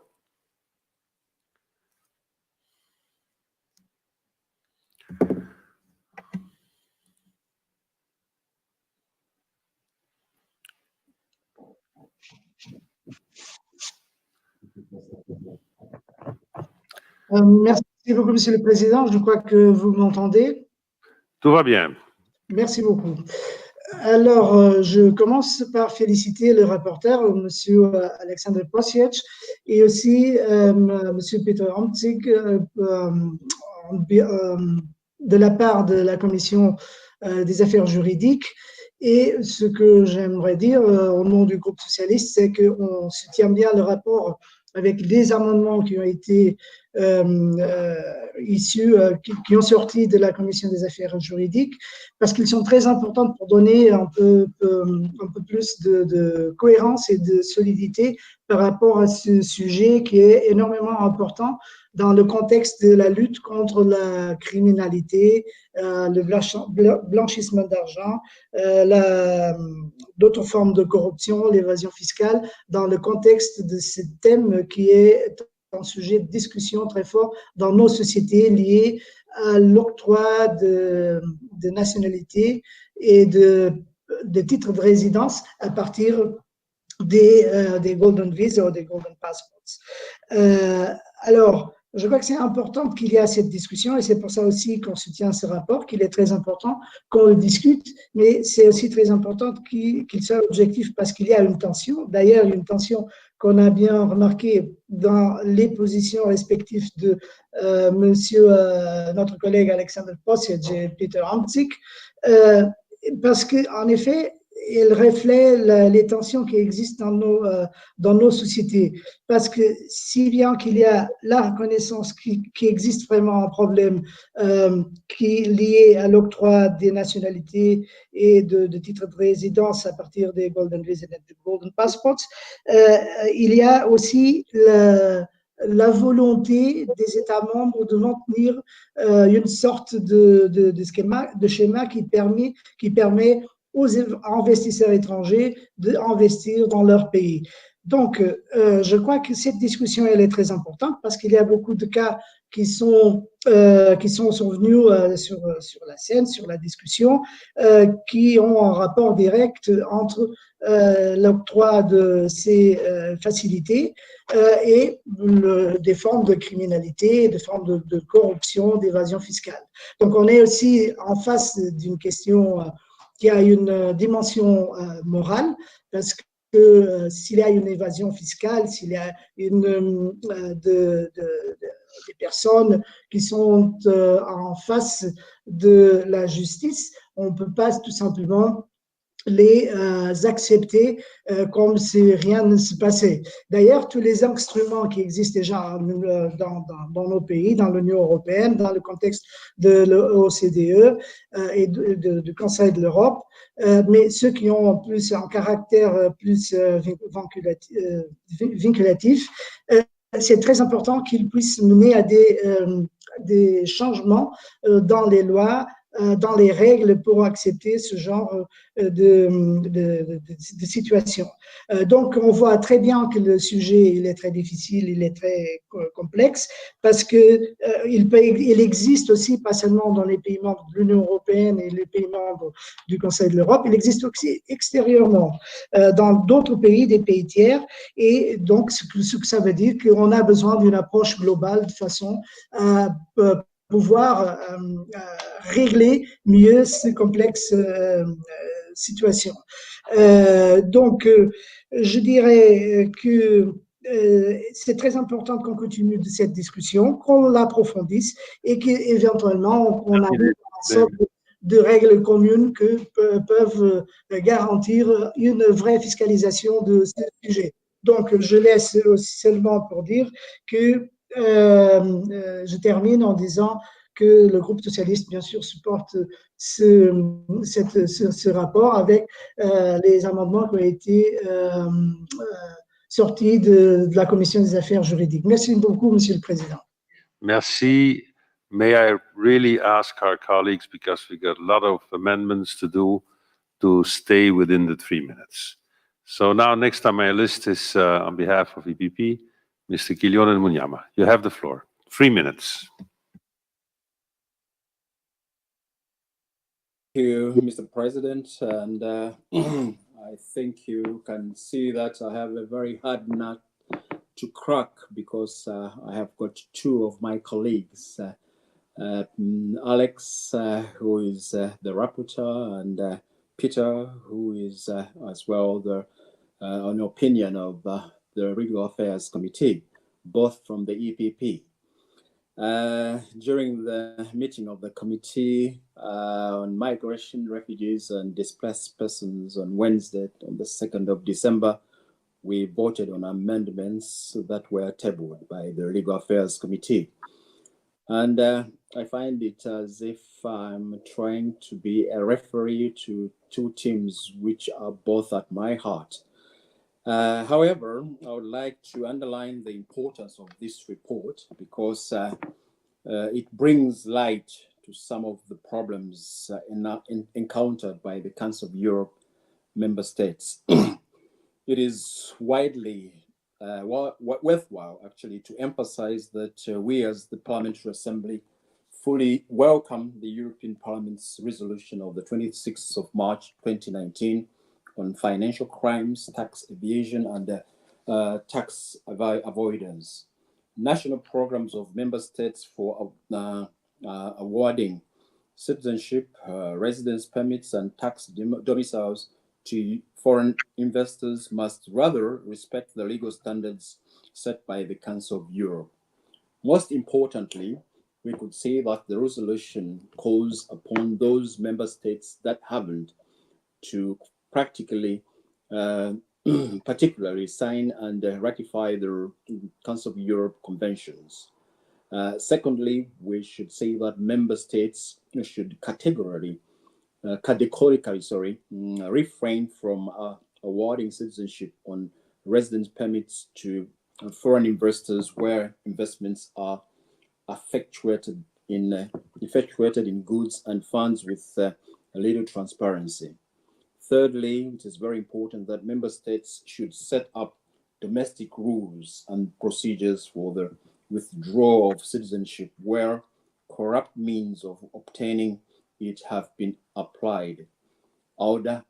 Finally, I'd like to congratulate the rapporteur for the report, which is important for those that are sincerely looking for destinations for investment.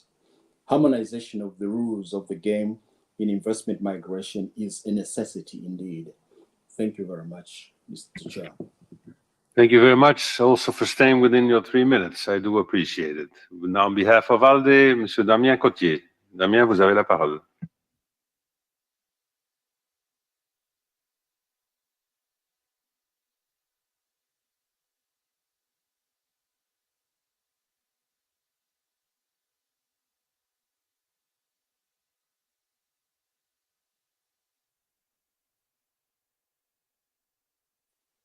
Voilà, bonjour Monsieur le Président. J'espère que vous m'entendez bien parce que j'ai une connexion Internet qui n'est pas très stable. Tout va bien, allez-y. Magnifique. Monsieur le Président, Mesdames et Messieurs, chers collègues, le groupe des libéraux et démocrates pour l'Europe reconnaît la pertinence de ce débat au sein du Conseil de l'Europe. Selon nous, la migration des investisseurs ne doit pas être dissuadée, mais elle doit se dérouler dans un cadre clair qui permette notamment de respecter le droit des autres États et aussi qui permettent de lutter contre la fraude, contre la corruption, contre le terrorisme ou contre les atteintes à la sécurité collective. Cela doit aussi éviter d'accorder des privilèges indus en raison de la capacité financière d'une personne et de sa famille. Ce sujet a évidemment une importance particulière dans le cadre des pays membres de l'Union européenne, mais aussi des pays associés ou partenaires de celle-ci, par exemple les pays qui participent à la libre circulation des personnes ou qui sont partis à l'espace Schengen, comme c'est le cas des pays membres de l'espace économique européen, Norvège, Islande, Liechtenstein, ou encore comme mon pays, la Suisse, qui a des accords spécifiques sur ces sujets avec l'Union européenne. Dans ce cadre géographique qui concerne donc plus de la moitié des États membres du Conseil de l'Europe, le débat est d'autant plus important qu'un droit de séjour et plus encore un droit de citoyenneté, bien qu'il relève de la souveraineté nationale, offre des droits sur le territoire de l'ensemble de l'espace géographique concerné. Mais ce sujet est également valable et important pour l'ensemble des pays représentés au sein du Conseil de l'Europe, puisque des droits accordés, notamment la question de la citoyenneté, des droits accordés ont également potentiellement un impact sur les droits de l'individu dans son pays de provenance. Par exemple, par le fait que traditionnellement, en cas de problème judiciaire, les États n'extradent pas leurs propres ressortissants nationaux, ce qui évidemment peut offrir des protections accrues aux doubles ou aux multiples nationaux. Ou parce que l'immigration a des conséquences juridiques et fiscales, par exemple dans le pays de provenance, surtout en cas de multiples nationalités. La logique de la résolution et de la recommandation qui nous sont soumises aujourd'hui veut qu'il faille éviter d'accorder en particulier des passeports dorés, donc la citoyenneté, pour des raisons financières. Les amendements de la Commission des affaires juridiques et des droits de l'homme améliorent encore ces textes de notre point de vue.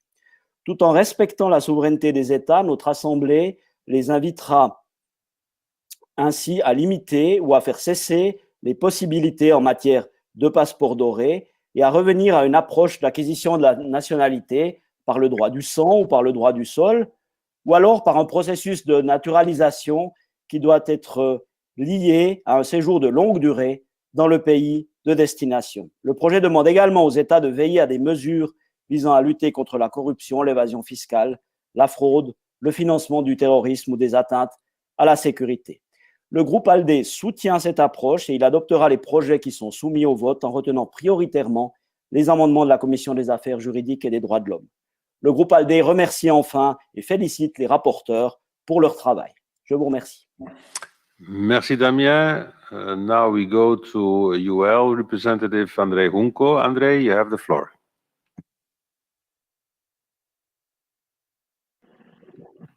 Ja, vielen Dank an den Berichterstatter, Herrn Poczej, für diesen wichtigen Bericht. Ich glaube, das ist wirklich eine wichtige und auch sensible Debatte. Und es ist gut, dass wir darüber diskutieren. Ich möchte auch Herrn Omtzigt danken und dem Rechtsausschuss für die Änderungsanträge, die auch aus unserer Sicht der Linksfraktion unterstützenswert sind und die das Ganze nochmal etwas präzisieren, konkretisieren und auch weitergehend sind. Ich glaube, der entscheidende Punkt ist auch im Änderungsantrag 3 des Rechtsausschusses benannt. Staatsbürgerschaft sollte aus unserer Sicht, aus meiner Sicht, nicht eine Ware sein, eine Ware, die man kaufen und verkaufen kann, weil es sozusagen auch die Gleichheit vor dem Gesetz unterminiert und damit auch sozusagen rechtsstaatlich fragwürdig wird. Und vor diesem Hintergrund wird die Linksfraktion die Änderungsanträge auch von Herrn Omtzigt unterstützen. Auf die Frage, die Herr Poczoj in seinem Einleitungsbeitrag gemacht hat, dass wir ja der Europarat sind und nicht die EU, da ist natürlich ist Staatsbürgerschaft erstmal eine nationale Aufgabe, aber es gibt sozusagen damit einhergehend natürlich innerhalb der EU bestimmte Rechte und Pflichten, die jetzt sozusagen alle betreffen. Natürlich müssen Europaratsresolutionen getrennt sehen. Der Europarat ist nicht die EU, wir sind 47 Länder und die Formulierungen sollten natürlich so sein, dass wir hier nicht den Eindruck erwecken, dass wir für die EU sprechen. Aber ich glaube, dass es wichtig ist, dass wir hier Prinzipien und Standards und Forderungen aufstellen und die sehe ich auch in diesen Änderungsanträgen gewährleistet. Vielen Dank und herzlichen Dank nochmal für die Debatte und diesen wichtigen Bericht. Thank you, Mr. Hooper. We now go to the colleagues on the list. First on my list is Mr. Silovic. Boris, you have the floor.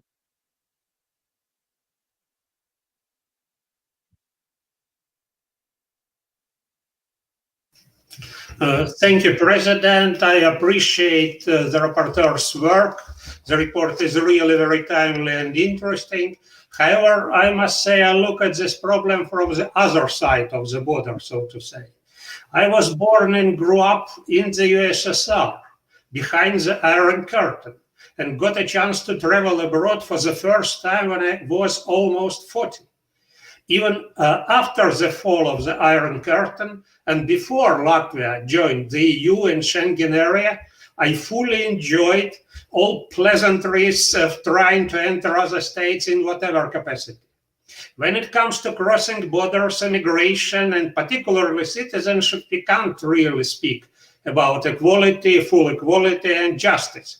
Not everyone, even in Europe, was lucky enough to be born a French, Belgian, or Dutch citizen. What is, in my view, is unjust indeed is a successful businessman, sportsman, or artist from the third countries are a priori seen as criminals and tax avoiders.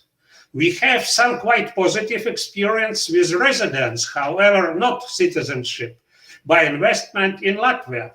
For many business people from ex-USSR states, residence by investment in Latvia is exactly the opposite, a chance to keep up diligent work, not engaging in corruption schemes, in particular to secure their businesses from a hostile takeover by their competitors close to authorities.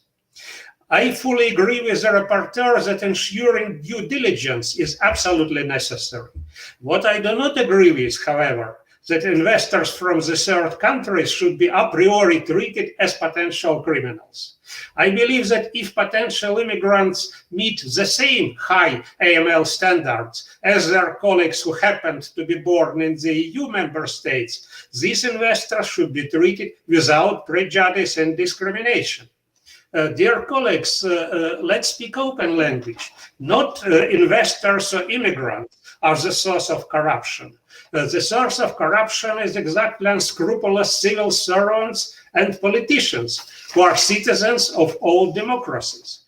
To fight corruption, we must start with them, rather than scapegoating people, most of whom simply want to work, earn, and enjoy the rule of law. I agree that golden passport schemes are really very dubious, also from the legal point of view. But as to residents in exchange of investments, I believe that if properly organized and if AML standards are met, this might be to the benefit of all. Thank you, Mr. President. Thank you, Boris. I have on my list, now Tomaritis. You have the floor.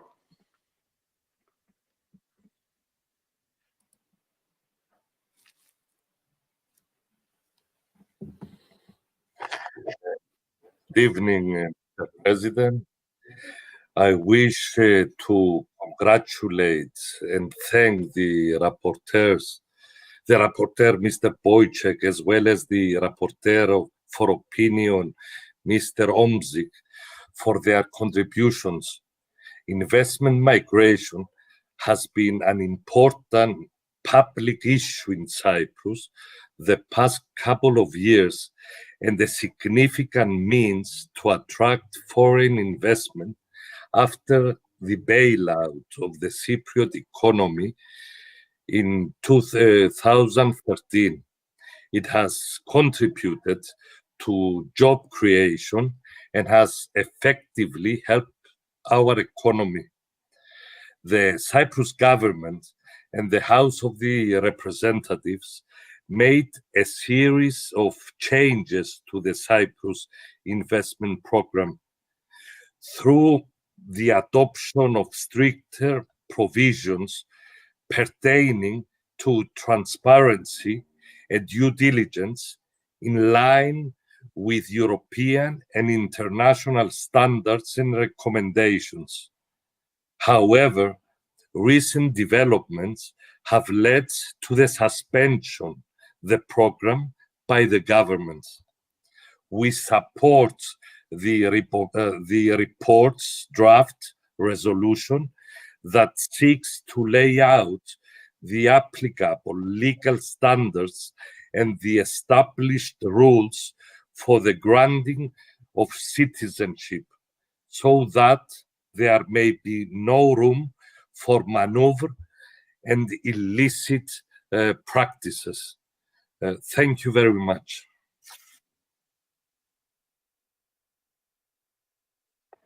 Thank you. Now we will go to Mr. Yildiz, I believe.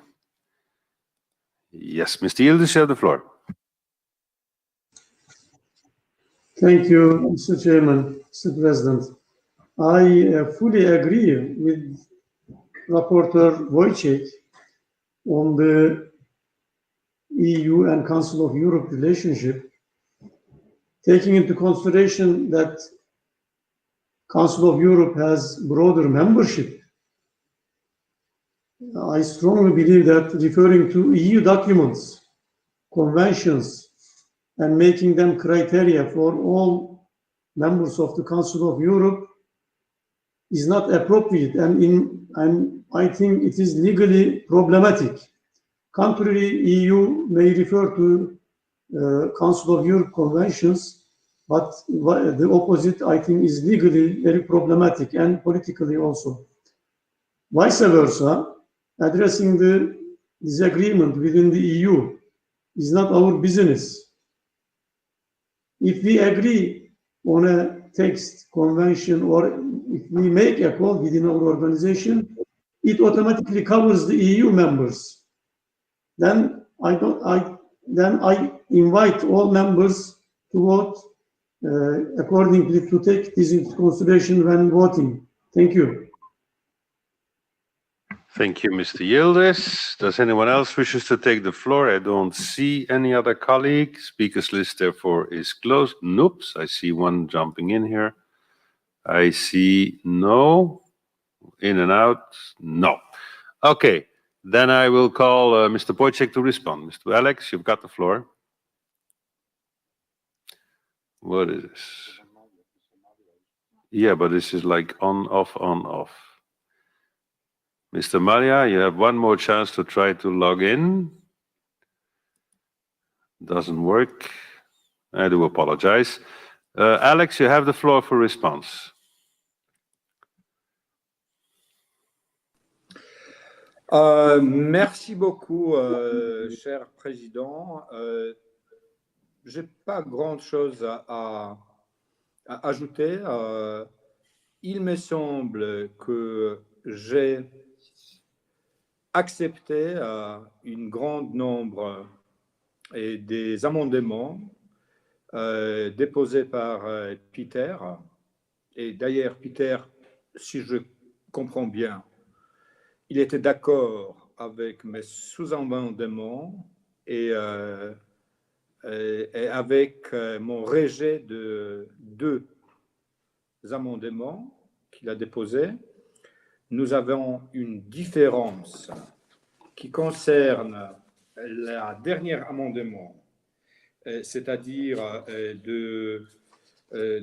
d'exclure le numéro 11 de draft recommendation.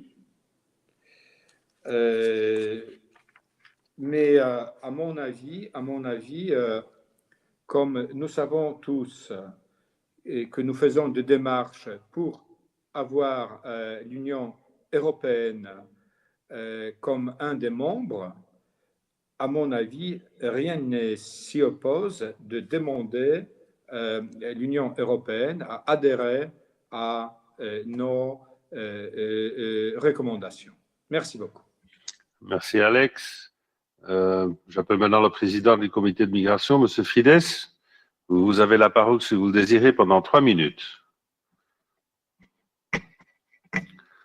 Je ne vois pas M. Frides. Voilà, vous avez la parole. Ok, le système est en train de jouer un peu. Voilà, M. Frides. Voilà, merci Monsieur le Président. Je dois dire que nous avons beaucoup apprécié dans notre commission ce rapport important. Et je tiens à féliciter le travail de notre collègue Monsieur Pochiek parce que d'habitude au sein de notre commission des migrations, on parle plutôt de la situation de migrants désespérés qui fuient la misère, l'insécurité ou la guerre, des migrants parfois maltraités, souvent mal accueillis dans une Europe qui se transforme en citadelle assiégée et des migrants régulièrement refoulés. Le rapport de notre collègue aborde le sujet de la migration sous un angle diamétralement opposé, celui de la richesse, des passe-droits, des avantages fiscaux, dans l'intérêt souvent des 2 parties, celui du migrant et celui du pays d'accueil. De telles pratiques, pas toujours très morales mais légales, existent de longue date dans certains États qui attirent ainsi les riches retraités, par exemple.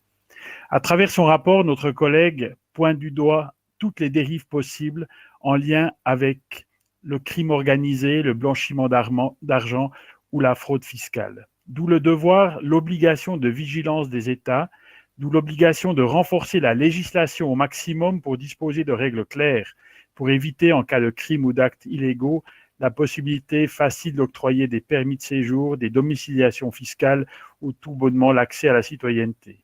L'origine de l'argent doit toujours être explicable. Les données fiscales entre États doivent être la règle, en toute transparence. La corruption et les passe-droits doivent être démasqués. La mondialisation facilite le mouvement des capitaux et les différences de fiscalité entre les États encouragent l'évasion fiscale et le déplacement des capitaux. Des règles claires, reconnues, comparables entre les États s'imposent, car en définitive, ce qui compte, c'est de permettre aux États de disposer des moyens de financer les prestations qu'elles doivent à leurs concitoyens en termes de soutien social, d'éducation, de sécurité ou encore d'infrastructures. Et pour cela, ceux qui trichent, ceux qui ont volé, ceux qui ont détourné et cherchent à blanchir leur argent, ceux qui utilisent toutes les niches illégales possibles doivent être démasqués et pas protégés par des arrangements douteux. Merci pour ce rapport et je l'espère qu'il fera progresser les pratiques et les règles en vigueur. Et encore merci à notre collègue rapporteur. Merci, Monsieur le Président. Restez à bord, là. On va continuer à travailler comme on l'a fait pour l'autre rapport. Donc, je vais laisser vous sur l'écran, ainsi que, dans ce cas-ci, M. Omtzig, qui a tablé tous les amendements au nom du comité on Legal Affairs. Voilà. Now, the Committee on Migration, Refugees and Displaced Persons has presented a draft resolution on investment migration. This is the document 15127. We have 10 amendments to the document, 1 sub-amendment. Amendment 2, as I understand, was unanimously adopted by the committee, so Rule 3411 allows us to adopt it immediately, except if anyone opposes. I don't see anyone opposing. Okay. Then concerning the other amendments, we will need to consider them individually. They will be taken in the order in which they appear in the compendium of amendments. Let me remind you that speeches on amendments are limited to 1 minute. Now, let me first start with the fact that I understand that the chairperson of the Committee on Migration, Mr. Daems, Refugees and Displaced Persons wishes to table an oral amendment. It reads as follows. In the draft resolution, paragraph 1, after the words must respect the legal standards set by the Council of Europe, add the following words, as well as relevant international legal standards designed to prevent corruption, money laundering, and terrorism financing. In my opinion, the oral amendment is in order. I have to say that if this oral amendment is adopted, then amendment number 1 falls. Alors j'appelle M. Frides d'appuyer l'amendement oral qu'il a introduit. M. Frides? Oui, c'était en fait une proposition qui était exprimée dans la discussion en commission par M. Pochiek. Et en fait, on n'a pas été peut-être très clair. Et là, maintenant, avec cet amendement oral, on résout totalement le problème dans la clarté. Merci. Does anyone wish to speak against the oral amendment? I see Mr. Pochiek is asking for the floor, and Omtzig is there, but I suppose they are in favor. Let me just check. Alex, you have the floor. Oui, absolument. Ce que M. Frides vient de déposer, c'est exactement le même langage que moi je voulais amender sous-amender cet amendement pour des raisons techniques. Nous nous sommes trompés, mais c'est exactement ce que je voulais exprimer. Merci. So then I will ask now Peter to take the floor, just to make sure that we're on the same board here. Peter?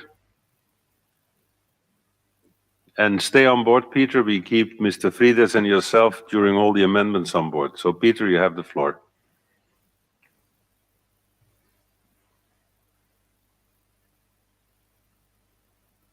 Question, but is it possible to read it once more so I fully understand the amendment, because I wasn't aware that amendment number A would fall if this supplement is being... Okay, I will read it again.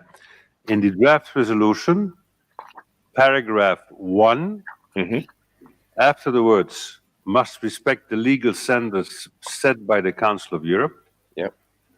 So after these words, add the following words, as well as relevant international legal standards designed to prevent corruption, money laundering, and terrorism financing. I understand from Mr. Pochiek and from the chair that this is exactly what was more or less convened. Can you confirm? Yes, I wasn't in the meeting then because they were 3/4 of an hour early, but reading the text, I can affirm that I agree to that sub-amendment, yes. Super. Okay, then we will have this oral amendment to the vote. So Peter, yourself, and Mr. Frides, stay about. Just stay on the screen, but put your mic off, because otherwise you might get some interference. Please go on mute. You also, Peter? Go on mute, please. Thank you. Okay, the vote is open on the oral amendment.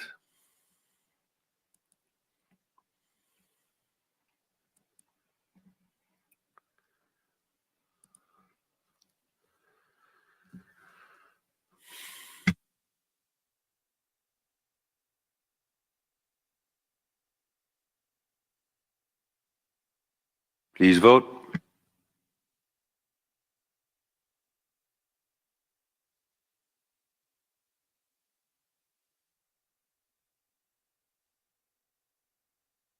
Vote is closed. Result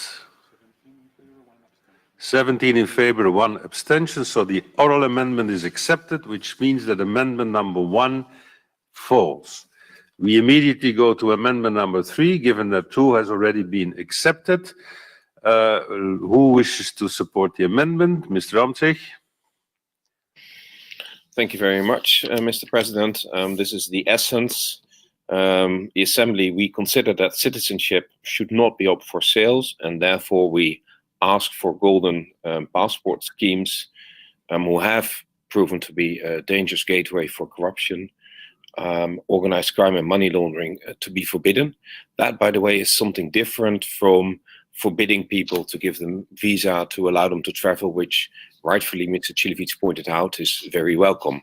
But a passport means you have all the facilities of a country and that you don't need to put up for sale. So that's why we warmly want to ask you to support this amendment from the Legal Affairs Committee. Okay, thank you. Does anyone wish to speak against the amendment? Peter, you have to stay on board because otherwise we will lose a lot of time. Can you put Peter back on the screen, Wojciech? Okay, but stay on mute, Peter, if you wish. I will put Alexander also on the screen. Alex? Does anyone wish to speak against? Let's agree that if someone wishes the floor of the three of you, just raise your hand. That makes it easy and it'll save us a lot of time with all these amendments. So, we had the amendment being supported by Mr. Omtzigt. Does anyone wish to speak against it? I don't see anyone asking for the floor. Then I have the opinion of the committee. Monsieur Frides, vous avez la parole. La commission est majoritairement favorable. Okay, then I will put now the amendment to the vote. Please vote.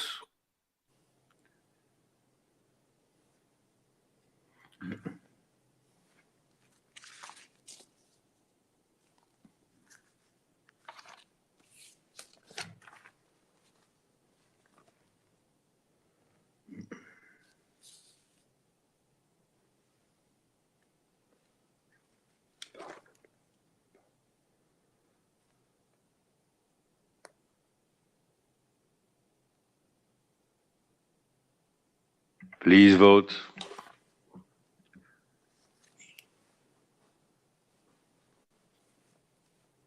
Result. We check. 14-1-1, so the amendment is carried. Please, all of you who are on board, stay on board because it would be a pity to just drop under the quorum, right? We come to amendment number 4. I call to Mr. Frides to support the sub-amendment to amendment 4 on behalf of the Committee on Migration. Monsieur Frides, sur le sous-amendement, vous avez la parole. Je pense, Monsieur le Président, que ce serait mieux que ce soit Monsieur Wojciech qui présente le sous-amendement parce que c'était sa proposition. Okay, alors, Peter, can you support this one or explain? You have the floor, Peter. Non, Monsieur Wojciech. Ah, sorry, I was...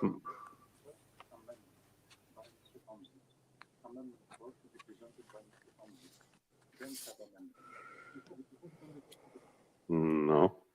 Okay, so apparently we need to first support amendment number 4. That will be Mr. Omtzigt. My mistake. There was a small line in here I didn't see. And then we go to the sub-amendment. Sorry. Peter, on amendment number 4 itself. Peter? Thank you, Mr. President. It's legally correct, what the rapporteur explains in his report, that the grant or refusal of citizenship or residence status falls within the competence of the state. But states are also legally bound to respect international engagements they have entered. And these include the duties of all EU member states to give due consideration to the legitimate interest of the other EU member states and the EU as a whole, which are protected by EU legislation in relevant areas. Commissioner Didier Reynders recently recalled that EU citizenship is a collection of shared rights that all member states provide in solidarity. This is the very reason why the citizenship of EU member states is particularly valuable to the investment migration market. The infringement proceedings in this respect launched by the European Commission in this respect, therefore, makes good sense. Because if you buy citizenship in one country, you can go on and live in all the 26 other countries, and it appears that some countries sell the citizenship not for the people to live there, to live in all other countries. That's why I ask you to support this amendment. Thank you, Peter. So now we come to the sub-amendment. I do apologize, Monsieur Fides, pour le sous-amendement. Voilà, je propose que ce soit Monsieur le rapporteur, Monsieur Pochet, qui défende son sous-amendement. Okay, in that case, now we go to Mr. Pocek. You see, it works with the four of you on the screen. If I would have given you the floor and back and forth, we would be losing a lot of time. And we can check whether you're attentive, right? Alex, you got the floor. Yes, thank you, Rik. Once again, I absolutely agree with the aim of this amendment of Peter. But once again, I'm just saying that we should not go after EU, even though my country is the member of EU. And we are devoted to follow, and okay, my government not really, but we want we want to follow EU recommendation. And but please, I would like to delay the third phrase and to leave everything what Peter put it on the table without referring to the EU standards, because we are more than EU family. So please vote for my sub-amendment. Thank you. Okay, we got that right. Anyone wishes to speak against? I don't see anyone. Then we will put the committee opinion. Monsieur Fides? La commission est pour. Okay, then I will put it to the vote. Sub-amendment to the vote. Please vote. And Alex, if you can come on board again.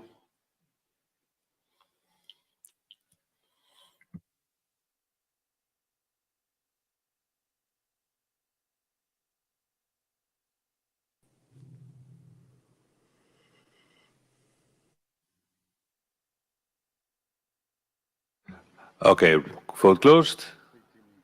18 in favor, so the sub-amendment is accepted. So now we come to the initial amendment as sub-amended. Does anyone wish to speak against the amendment 4 as it has been amended? I don't see anyone asking for the floor, nor the three of you asking for the floor. Then we put the amendment number 4 as it has been sub-amended to the vote. The vote is open. Please vote.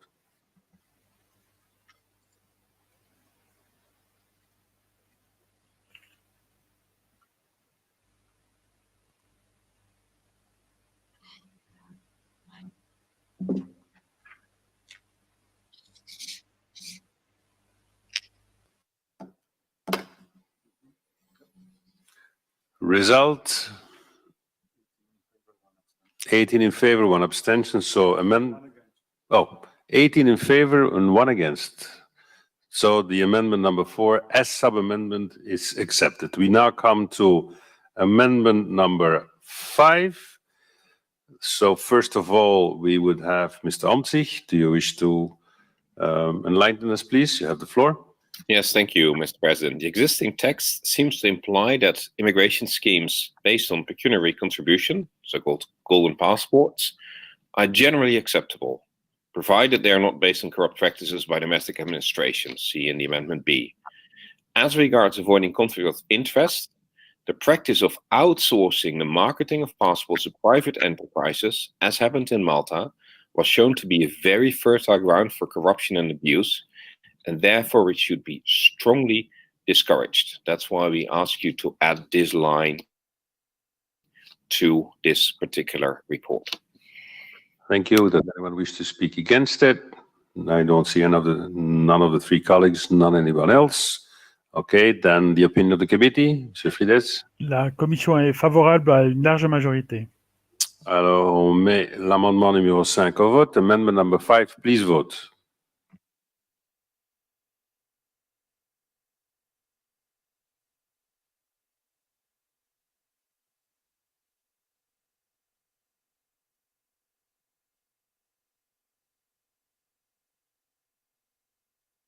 Please vote. Result. 18 in favor, so amendment number 5 is carried. We now come to amendment number 6. Mr. Omtzigt, Peter, you have the floor. Thank you, Mr. President. The access to secondary residency during a health emergency, like the current COVID crisis, is unrelated to the topic of investment migration. As a matter of fact, governments have even prevented their own nationals from using secondary residencies elsewhere in their own countries in order to protect local health infrastructures in rural holiday regions from being overwhelmed by city dwellers. So there is no reason to use the COVID emergency to say that you should give an extra citizenship. And even more, if you want to allow someone in for a time, you can simply use a visum. You don't need a permanent passport. And that's why I ask you to delete paragraph 8 and vote in favor of amendment number 6F. Who wishes to speak against? Alex, you have the floor. Yes, dear colleagues, all our organization is about human rights. This paragraph that Peter wants to delete is that during the COVID-19 pandemic, national and regional authorities have banned the entry to their territories for foreigners, as well as to use the second homes. We cannot allow countries to stop people having those two residences to be cut off from their families. This is against the aim of our organization. So I ask all of you to support my veto to delete this paragraph. We shall let people to go even if this is their secondary residence. We saw what happened about the Estonians, Lithuanians, Latvians, when Poland closed the borders. They could not go home. This is crucial, and this is against any norms. Thank you, Alex. Stay on board, please. Committee opinion, Mr. Felix? La Commission est contre. Okay, so then we will now go to the vote. Vote on amendment number 6. Mr. Omtzigt in favor, Mr. Wojciech against, and the committee voted against. The vote is open.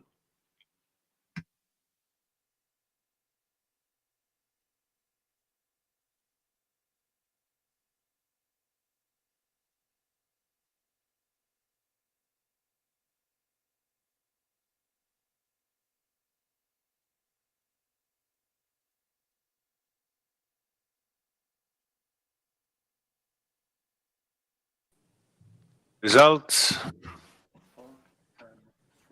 4 in favor, 10 against, 3 abstentions. So the amendment number 6 is not carried. We now go to amendment number 7. Peter, you have the floor.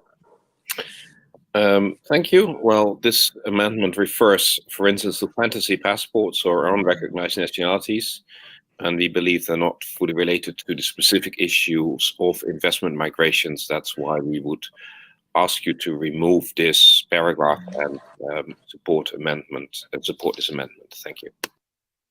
Thank you. Then we have someone against. Alex? I would like to say that I have no opinion here, but just the question to the Secretary General and to our staff, because I have the feeling that we did not vote the amendment 3, because we voted 1 and 2, and then we passed directly to the amendment 4. Maybe I'm mistaken, but I think because amendment 3 as well, I leave this to the wisdom of our colleagues from the standing committee, but I think we did not vote amendment 3. And here I have no position. Thank you. Okay, well, to leave it to my wisdom is always very dangerous. I assure you that amendment number 3 was voted for the simple reason that 2 was unanimously adopted, and so that's a bit of the confusion. So amendment 3 has been voted, no problem. Okay. So we are now on 7. Peter defended it. You were not against it. It was on 3 that you wanted to make a remark. L'opinion de la commission, Monsieur Fides? Elle est pour. So, amendment number 7 to the vote. Peter defended it. No one against. Committee in favor. Please vote.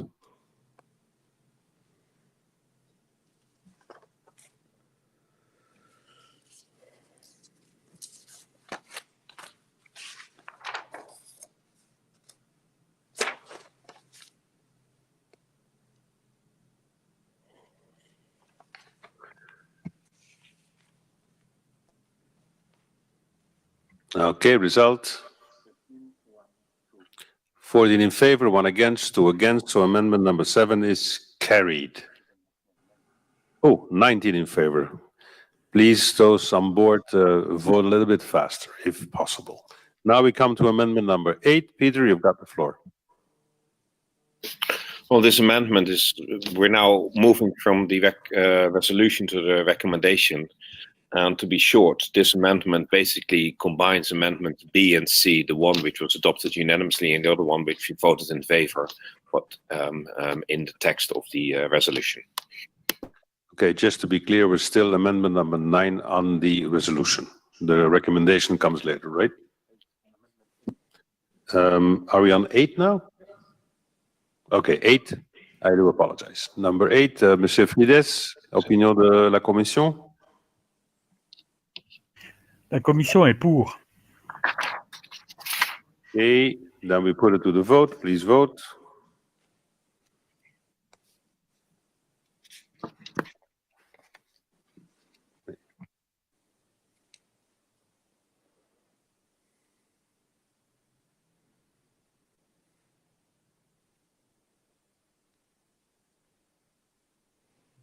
Result. 17 in favor, 17 in favor, 1 abstention, 1 against. So amendment number 8 is carried. We come now to amendment number 9 on the resolution. Peter? Thank you, Mr. President. I think the text is self-explanatory about which due diligence checks have to be done, and that we add in the resolution. Okay, anyone against? Opinion de la Commission? La commission est pour. Voilà, parfait. So, amendment defended by Peter, no one against, the committee in favor. Please vote.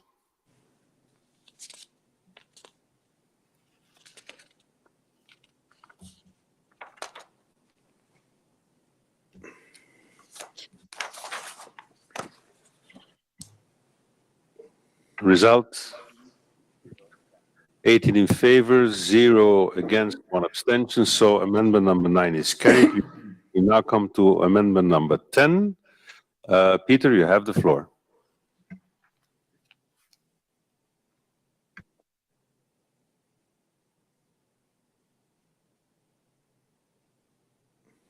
Peter, you have the floor for amendment number 10. Thank you. I'm being told that a number of these conventions are not open for the EU to accede to. So you would ask the EU, which I fully agree with Alexander Pocic, should accede to the European Convention on Human Rights as soon as possible.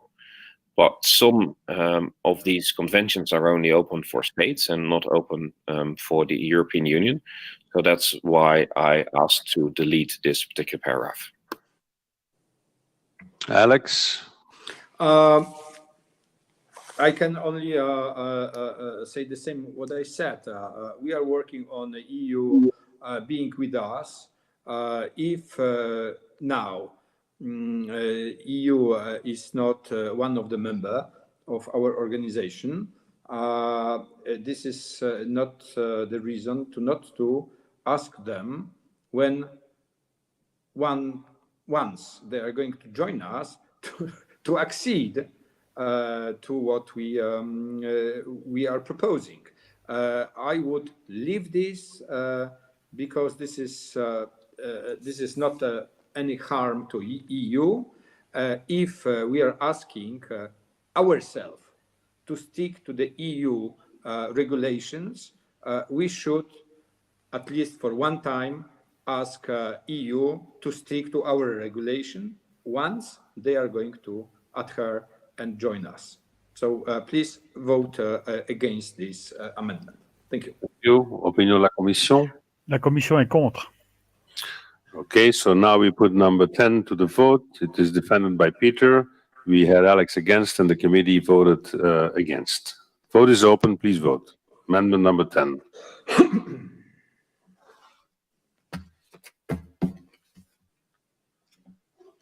Okay.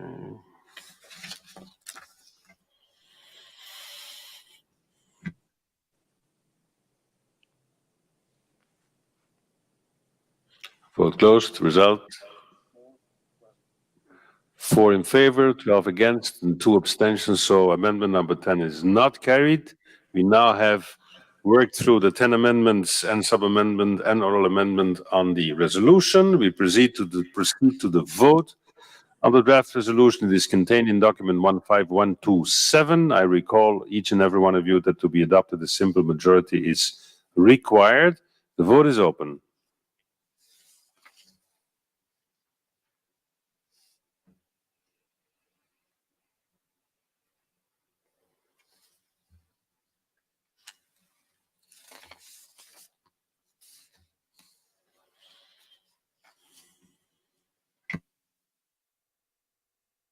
Please vote.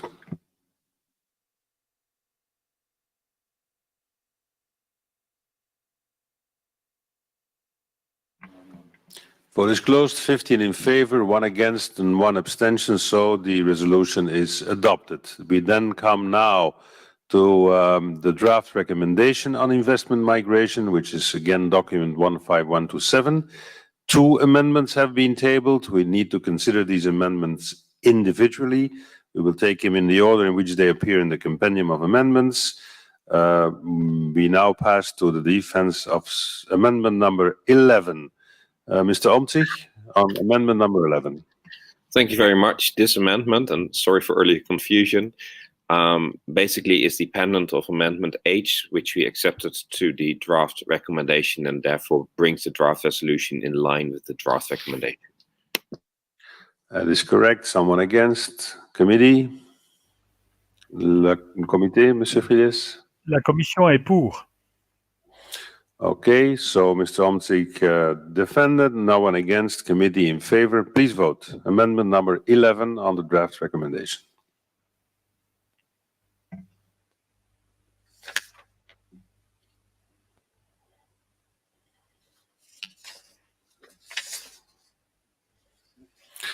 Result: 16 in favor, one abstention, and 1 against. So amendment number 11 is accepted. Now we go to the amendment number 12. Mr. Omtzigt, Peter. In 1957, the European Agreement on Regulation governing the movement of persons between member states of the Council of Europe, that's the Treaty number 25, is not related to the grant of long-term residency or citizenship in return for the payment of investment of a sum of money. It is chiefly intended to facilitate visa-free travel for short-term visits, and that's why it's not related to golden passports. That's why we asked to delete paragraph 2.7. Anyone against? Committee's opinion? La Commission est pour. Then we put amendment number 12 to the vote. Mr. Omtzigt explained, no one against, and the committee in favor. Please vote.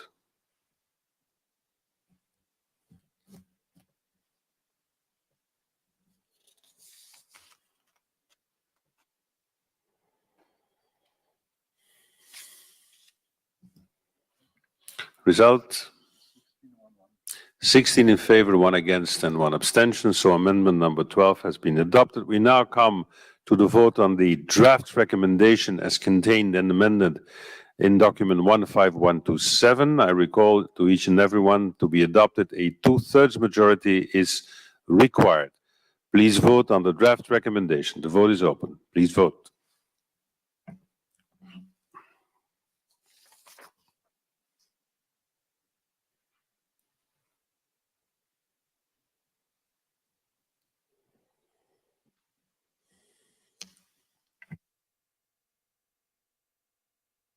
Result: 17 in favor, 1 against, 1 abstention. So the draft recommendation is adopted. My congratulations to the committee and to the rapporteur for a well done job. Thank you.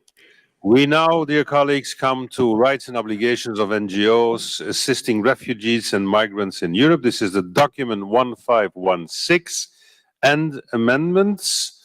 It is from the Committee on Migration, Refugees and Displaced Persons, for which the Committee on Legal Affairs and Human Rights has been seized for an opinion.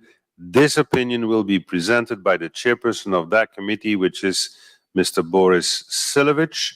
But we will start with the report being presented by the rapporteur, Mr. Domagoj Hadžukovič. You have 10 minutes in total, so I call Mr. Hadžukovič to present the report. You may divide your 10 minutes in presentation and keep some time to reply after the debate. You have the floor, Mr. Hadžukovič.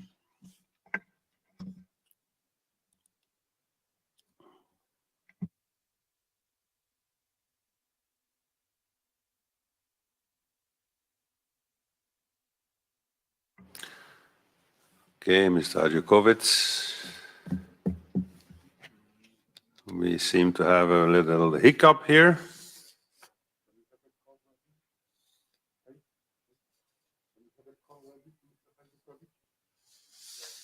But it's accepted.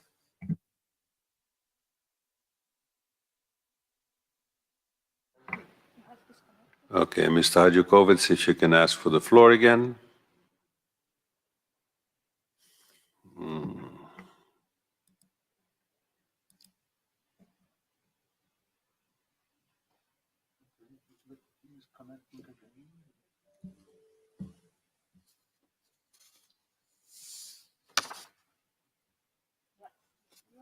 Okay, Mr. Hadžukovič, you have the floor.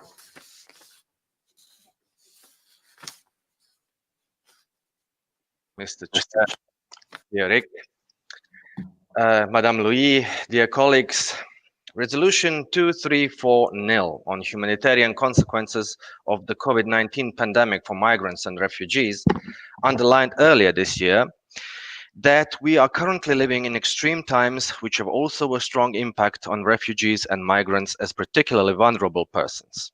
Without volunteers, charity and NGOs, we would not be able to cope with the serious humanitarian effects of the pandemic on refugees and migrants.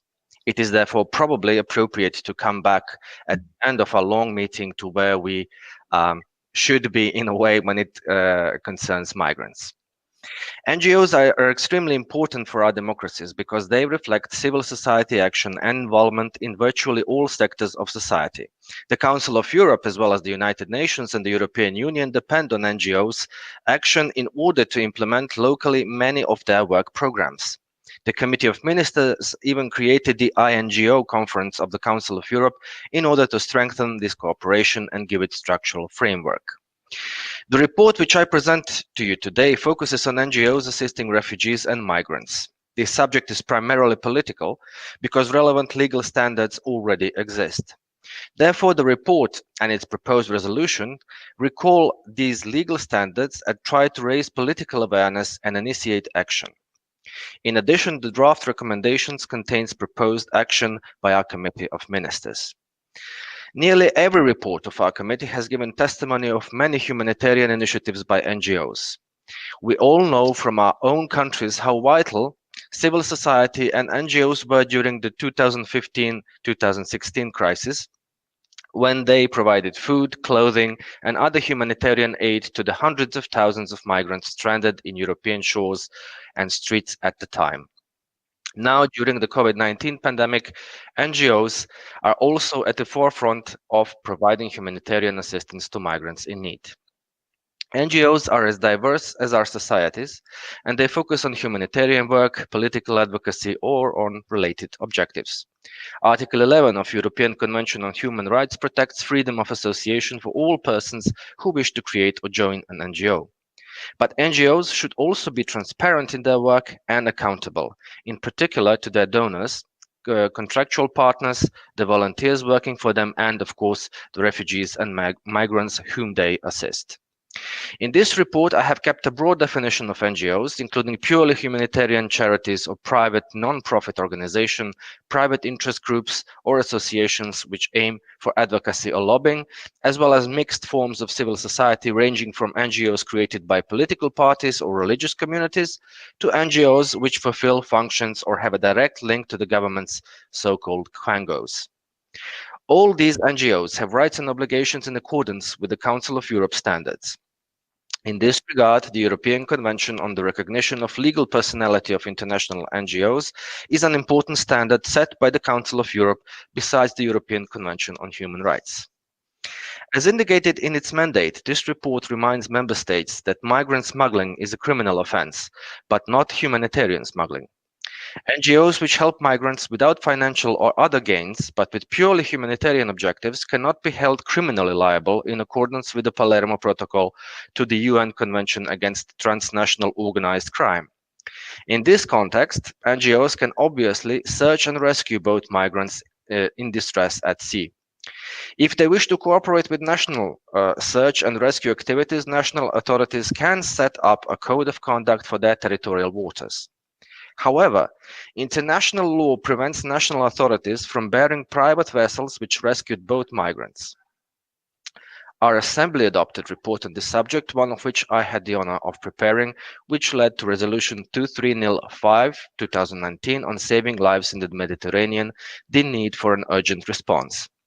Therefore, my present report does not repeat or duplicate that Assembly work. In the draft recommendation to the Committee of Ministers, I proposed setting more precise standards for NGOs assisting refugees and migrants, including the rights and responsibilities of volunteers working with NGOs. Volunteers are often overlooked, although they carry most of the burden. It is important, and surely in line with the humanitarian approach of humanitarian NGOs, to protect their volunteers' rights under the labour law and social standards. Dear colleagues, as I said earlier, the subject of this report is primarily political. This means we are parliamentarians, can bring the conclusions of this report and its report for opinion into our own parliaments and political debates. Political discussions in the media or otherwise often lack a detailed and informed approach, but remain emotional and frequently populist, not to say that they border with fake news. NGOs are neither scared or above the law, nor are they the incarnation of evil. But we all must admit that they are a vital part of our democratic societies and do essential work every day, in particular for refugees and migrants who are the focus of this report. I thank all members and experts who have contributed to the substance of this report. A few members felt unease with the work of NGOs in their countries, and I'm grateful that they were finally able to accept this report, which in fact recalls existing legal standards and invites our political action. I particularly thank also Madame Alexandra Louis, who has prepared a very supportive opinion for the Committee on Legal Affairs and Human Rights. The amendments proposed in that opinion recall earlier work of our committee, as well as relevant standards set, for instance, by the Venice Commission. I fully support those amendments, which have also been supported by the Committee on Migration. Thank you very much. Thank you very much.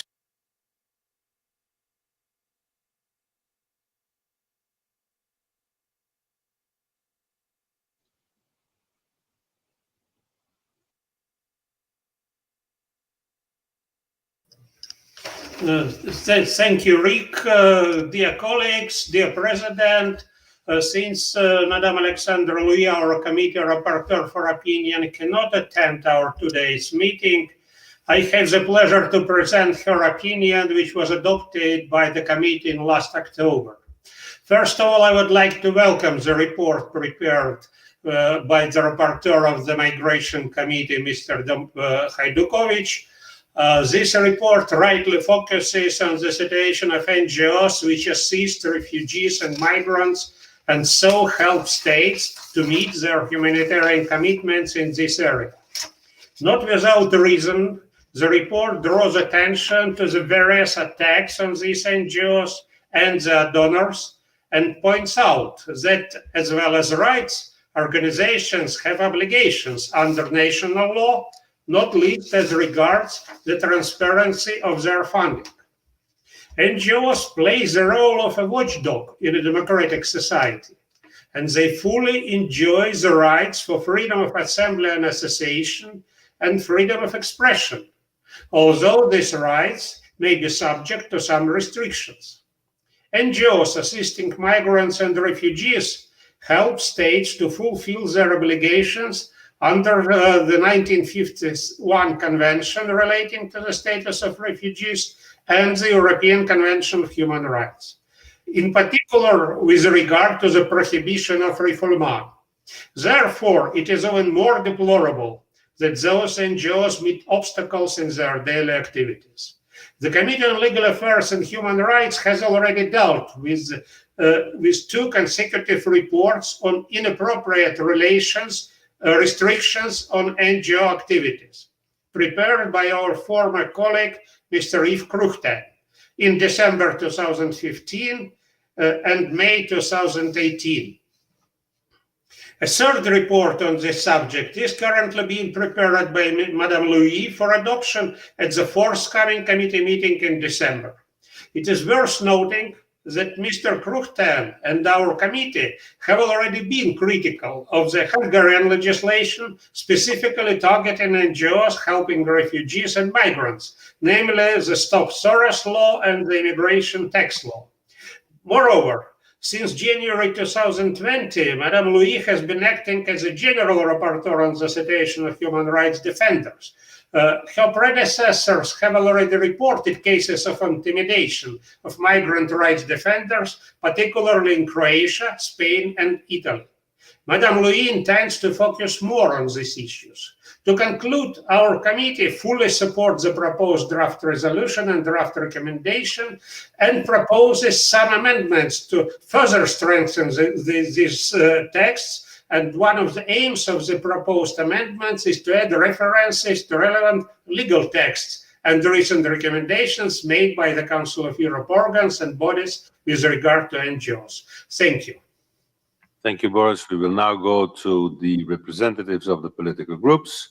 I first call on Mr. Furat Benchika. Furat, you've got the floor. Thank you, Mr. Chair. Dear colleagues, we are seeing a situation which member states are finding difficult to dissolve or support. But the decision of the government not to assist or help migrants is costing lives and a breach of protecting human rights. So unfortunately, today, the burden has fallen mostly on NGOs who carry a great responsibility. Responsibilities they have are by themselves heavy enough without obstruction of their work by member states or other political parties. We as people and member states of the Council of Europe have the obligation to assist people in need. And this includes migrants in distress and open sea.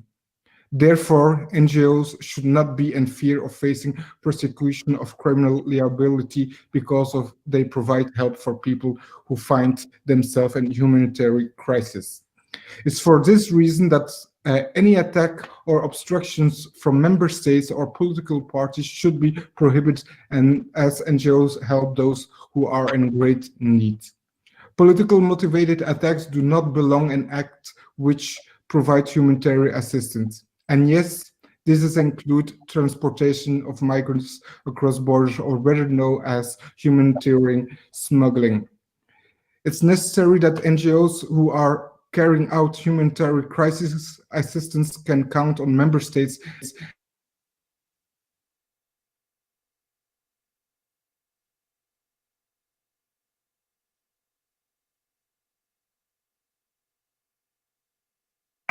Fouad, you have to put your mic on.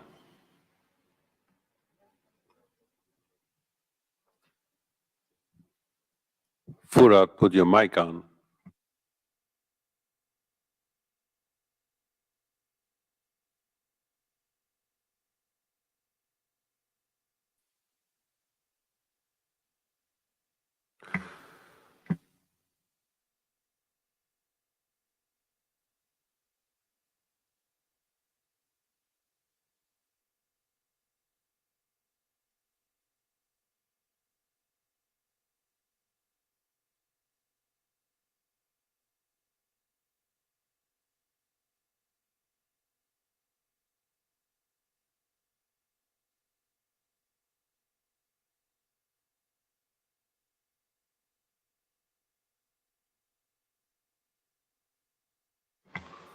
Well, apparently we are experiencing some technical issues here. Yeah, because I don't see him any. Whoops. Yeah.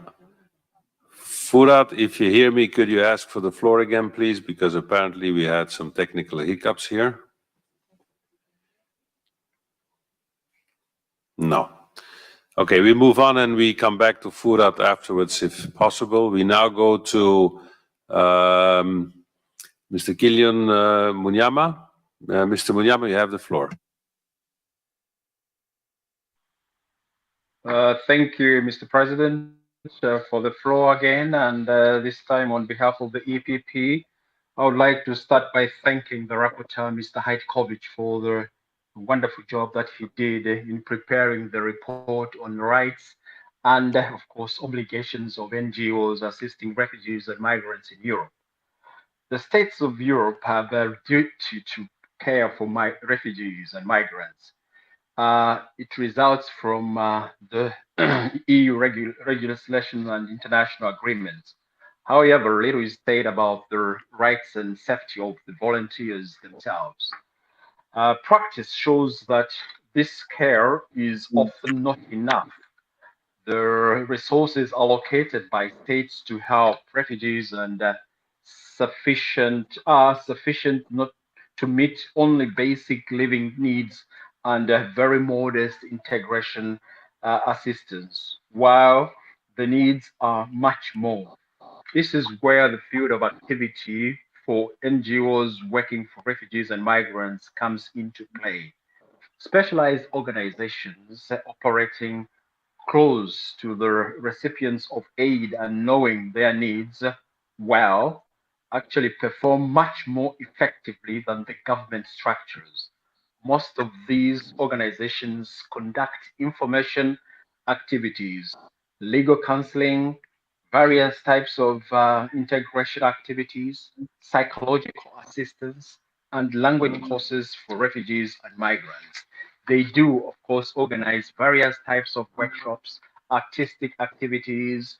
They help in finding a home, cultural and social events. They do material assistance, medical assistance, language assistance, activities for children, and collecting of various things or money needed. They operate in centers for foreigners. They conduct sports activities, anti-discrimination activities, activities for adults, and vocational training. I believe that a very important factor deciding whether to be or not to be for a non-governmental organization is the ability of funds for its efficient functioning. They do complain about complicated formalities connected with using subsidies from sponsors or EU funds. Therefore, this report is timely and it's actually required in order to formalize all the activities of NGOs. Thank you very much, Mr. Hajkovic, again for this report. Thank you very much. We now have Petra Stienen on behalf of ALDE. Petra, I have a question for you before you intervene. I have on my screen a certain person, Siebe, S-I-E-B-E, S-I-E-B-E. If you would happen to know this person as a member of your delegation or something, please inform me, because we do not know this person at this stage. So please, if you could enlighten us, otherwise we will have to remove this person. Petra, you have the floor for that small question and, of course, for your intervention. You have the floor. Yes, thank you, Mr. President. I have no idea who this mysterious Sibe is, so he's not my friend or a member of the delegation. So Okay, you can take your own decisions on this. No, he's out, or she or he, whatever. Out. Thank you. It's a male name. Okay, Mr. President, on behalf of the ALDE Group, I would like to compliment Mr. Domagoj Hajučević on the important report on rights and obligations of NGOs assisting refugees and migrants in Europe. The ALDE Group appreciates the way the rapporteur has explained the legal context, the different types of NGOs, and the obligations of member states. When we discuss assisting refugees and migrants, it is necessary to be aware of the enormous task and international obligations at hand. We all know the statistics, but dear colleagues, let's not hide behind these statistics, because statistics don't show the effects of the individual loss of life, the emotions, the fear, the sorrow of the relatives and friends of those whose lives are lost while they're trying to reach Europe to seek protection. In many religions, it's said that the one who saves one life saves mankind. And indeed, this report touches on our shared humanity and how not to be an indifferent bystander when people in need seek for protection in Council of Europe member states. The reception and integration of migrants and refugees is greatly helped by the enormous efforts of international and local NGOs, who are of important added value to the services local and national authorities are not always able to deliver. NGOs are particularly essential in assisting migrants and refugees arriving in frontline states, and thus in assisting also frontline states. We appreciate the special attention the rapporteur gives to the impact of the COVID-19 pandemic on the situation of both refugees and the stalemate in which frontline states are left alone in dealing with these extra responsibilities. With this resolution and recommendation, we do neither approve nor condemn the conduct of individual NGOs. It is for our independent rule of law systems to respond to individual cases. We do call on NGOs to take all necessary precautions when providing humanitarian assistance. However, let's not be mistaken. It's not by fighting NGOs, assisting refugees and migrants, that we will change migration flows or eradicating terrorism or trafficking in human beings. So the ALDE Group agrees with the conclusion of this report that member states should respect the rights of foreign and local NGOs. NGOs are free to receive funds, also from abroad, but should be transparent about their funding and work. Council of Europe standards should be respected by member states. States should comply with the Council of Europe standards indeed, and not discriminate against foreign or domestic NGOs providing humanitarian assistance to refugees and migrants. Therefore, the ALDE Group agrees with the draft resolution and draft recommendations. And in the remaining time, Mr. President, allow me at this late hour of the day to thank all of the staff members, the secretariats, the Secretary General and his team, the interpreters, and yourself for the amazing work you've been doing over the past year, because I suspect this might actually be the last standing committee of this year. So on behalf of ALDE, thank you very much. Thank you, Petra. Never underestimate me. You never know whether I got it in me to have another one, just to celebrate a nice year, you know. Okay, we now have Furat back there, but he is gone again, so we got some technical problems with Furat, sadly. So I give the floor, therefore, now to André Junko. André, you have the floor.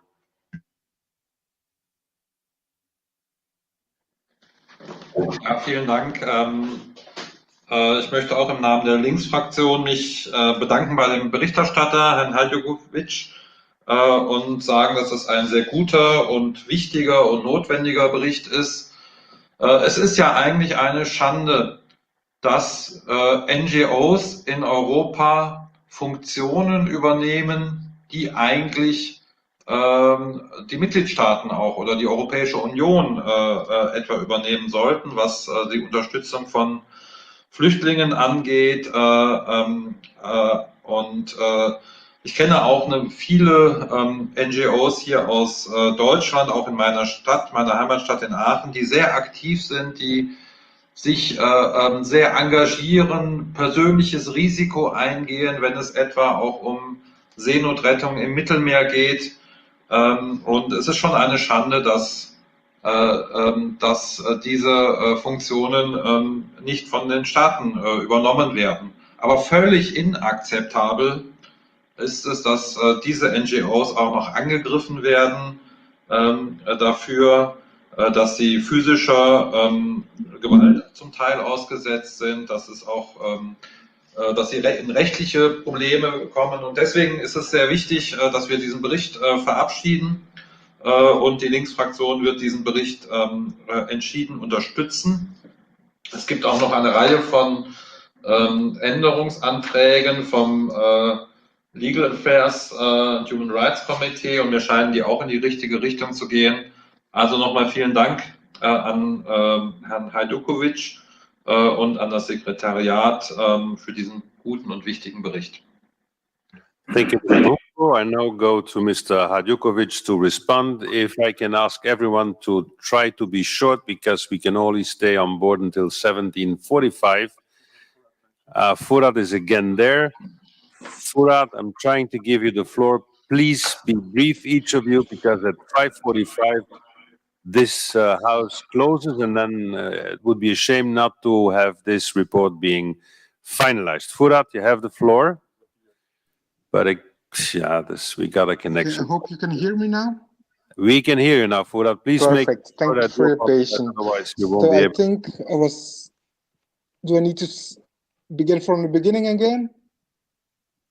Please no, because we don't have any time Okay, left. I will. Make some short conclusions. I Okay. apologize for No that. problem, Rik. But you have the floor.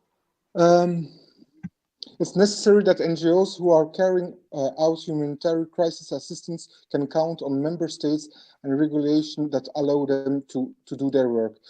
This entails the support of Committee of Ministers that facilitate the work of NGOs. Now, even more so than ever, has the COVID-19 pandemic has resulted in closing of ports for foreign vessels. But let's not forget volunteers of NGOs who equally need protection standards which they can rely during their work. The recommendations that have been made are more than valid and will help NGOs and volunteers who actively protect and assist migrants on sea and land. While it's imperative that NGOs fulfill their requirements and jobs, it's also vital that member states and the Assembly fulfills ours. Thank you for your patience and congratulations to the rapporteur. Thank you, Fouad. Nice to hear you. I still now have Richard Bauf. Richard, you have the floor. Please be brief in order for us to be able to conclude on this report. You have the floor, Richard.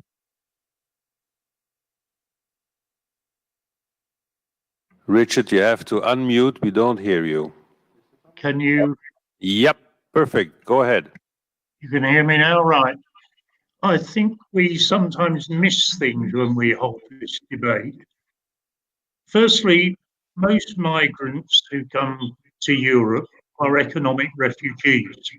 Now, there's nothing wrong with that, because of course we take in millions of, certainly thousands of refugees, in that we take in doctors, nurses, and the brains of the third world. Indeed, we strip out the intellectual abilities of many countries.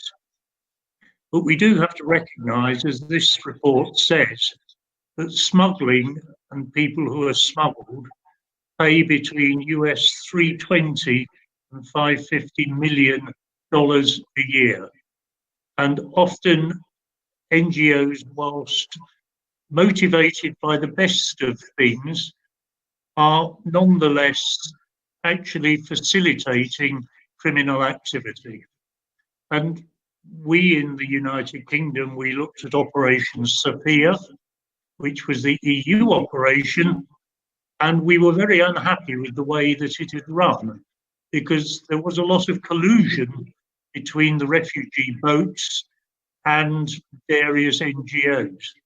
So I welcome this report. I think we need to discuss the matter, but we also need to discuss it in a non-romantic way. It is a very difficult proposition. Many of the refugees and migrants who come to Europe are the best from their countries. They've managed to get there. They're very resourceful and they contribute enormously, as Germany has found out. But let's not be too romantic about things. I welcome the report, I welcome the debate, and I think we need to have a lot more debate. I hope that's not too long. Thank you, Richard. Very nice of you. Now we go to the rapporteur, Mr. Hadžikovič. Mr. Hadžikovič, you have the floor. Please brief.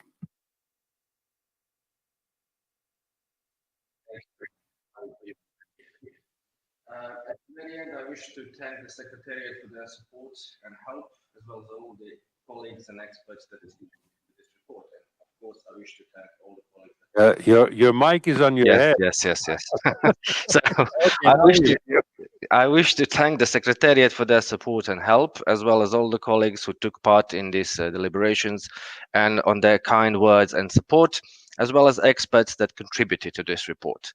I wish to use this opportunity to acknowledge great work many NGOs and their volunteers are doing in saving lives, which is I think the humanitarian obligation of us as human beings, especially in the 21st century. As I said, the report is a call to political action, and I call on all of you colleagues to support it. At the very end, allow me to send you season's greetings from snowy Zagreb and wish us all COVID-free New Year. Thank you. Thank you a lot. Does the chairperson of the committee, Monsieur Frides, vous voulez encore la parole? Si oui, vous l'avez. Allez-y. Monsieur le Président, très brièvement, donc les migrations sont un défi très important pour l'Europe et de nos différents pays.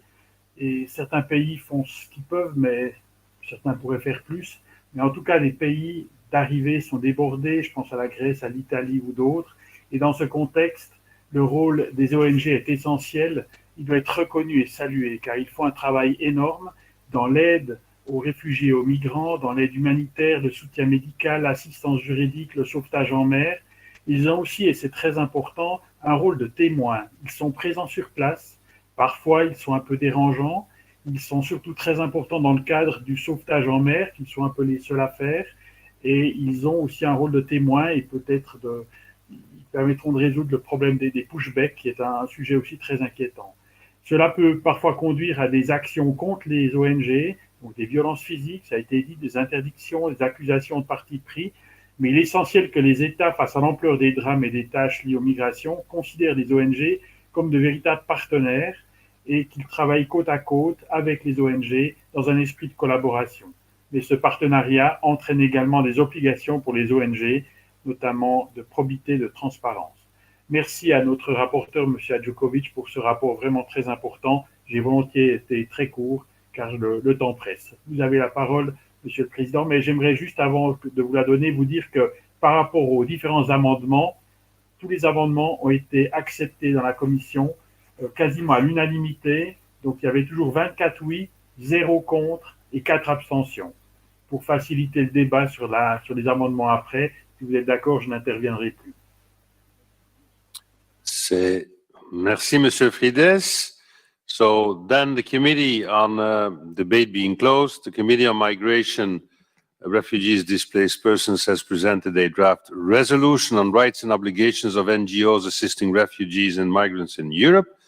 8 amendments have been tabled.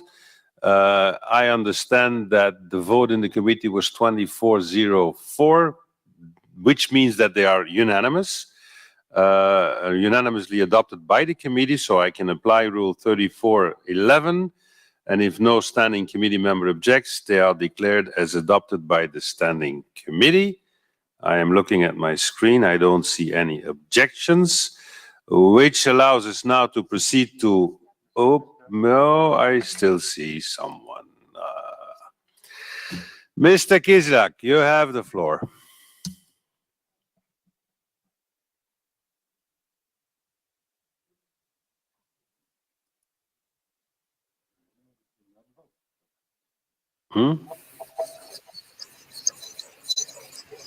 Спасибо, господин председатель.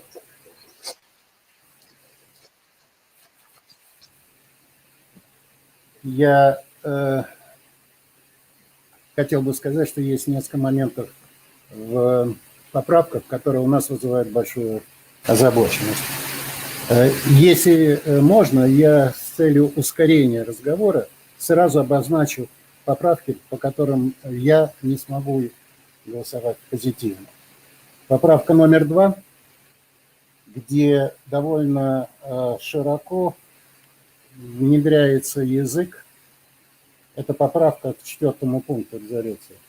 Язык относительно угроз, которые якобы существуют повсюду для неправительственных организаций, включая такие положения, как smear campaign, political accusations, очень широкие по своему содержанию положения, которые не сбалансированы абсолютно требованиям к неправительственным организациям выполнять законы и правила страны, в которой они работают.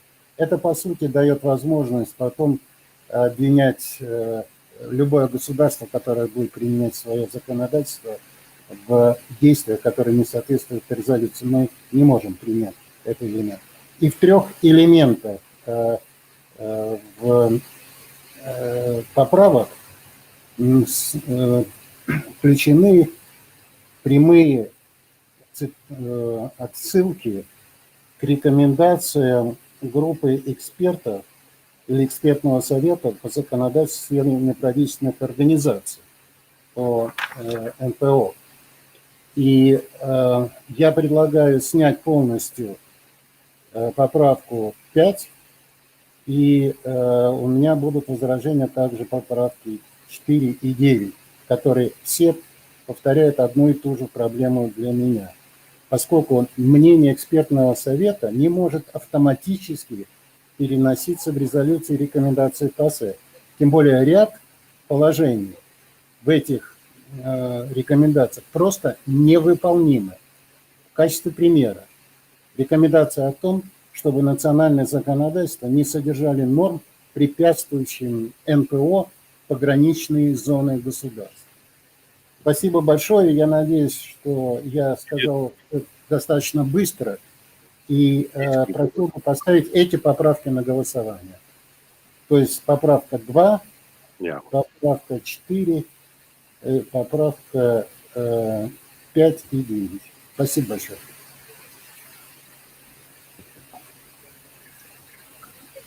Okay, so I have a request to vote on 2, 4, and 9. I have to say that this request comes at about 4 minutes before we terminate the meeting. Okay, this is what it is, but it is the right of any member to ask for it. So, the 8 amendments, with the exception of amendments 2, 4, and 9, are herewith accepted. 2, 4, 5, and 9. Okay, 2, 4, 5, and 9. So the other 4 are accepted. I will not accept any more interventions because otherwise we lose a year, right? So the vote on amendment number 2 is now open. Please vote.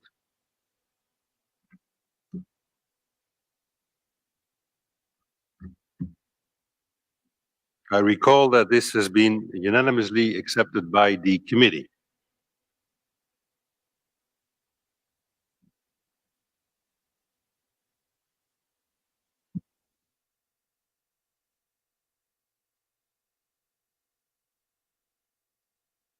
Result 13-1-1 accepted. Now amendment number 4, I recall unanimously accepted by the committee. Please vote.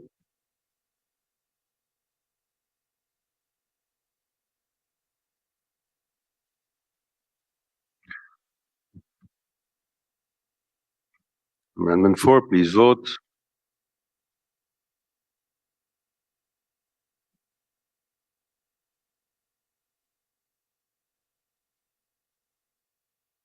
Please vote. Result 13-1-1 accepted. Accepted. Number 5. Is the vote open? Just a second, colleagues.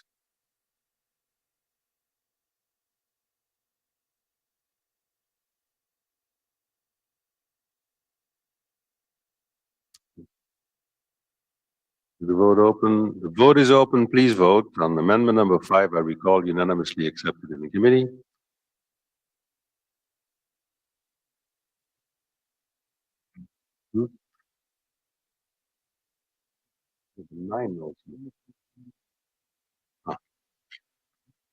Okay, results.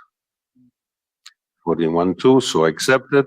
So these are the amendments now all accepted on the resolution. We will now proceed to vote on the draft resolution as amended by the 8 amendments to be adopted a simple majority. Please vote. Is the vote open? Just a second, colleague. The vote is open. Please vote.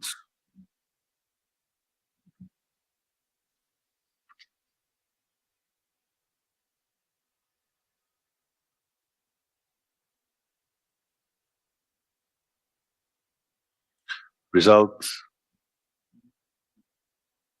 1303, 1403. So the resolution is adopted. We now go to the recommendation. I do apologize. I go fast, but I don't have any other possibility. We have one amendment tabled, number 9. The vote has been requested by colleague Kislyak, so obviously we will vote on it. I do apologize not being able to go through the whole workings of giving the floor, but I know that we know all the arguments on the table.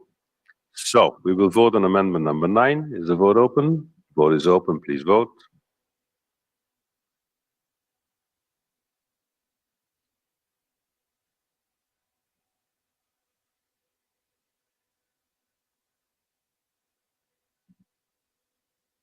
Result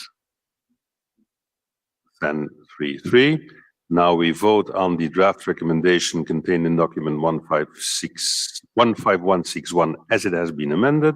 To be adopted, we need a 2/3 majority. Is the vote open? Just a second, colleagues. The vote is open. Please vote.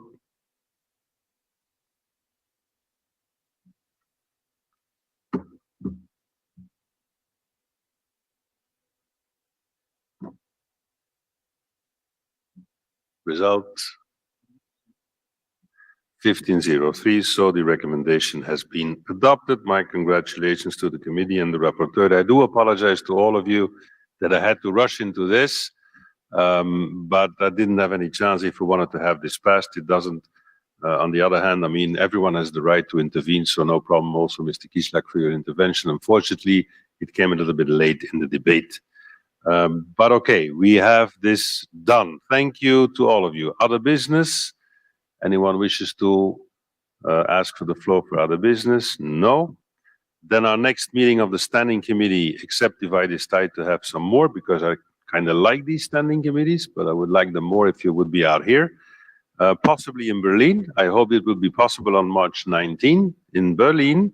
If the sanitary situation would allow, but let me recall that I already invite each and every one of you in January in the plenary session, where we have testing available, sanitary conditions. So I do hope that we can see a lot of you already in January. If not, already the Standing Committee is foreseen in Berlin. I would like to thank all the participants, the whole staff, Wojciech, and all of you here in the plenary. You don't see it at home, but we do have some people in this plenary, in the hemicycle, but they kind of hide themselves on the left, and I don't know whether the camera can show the whole team down here.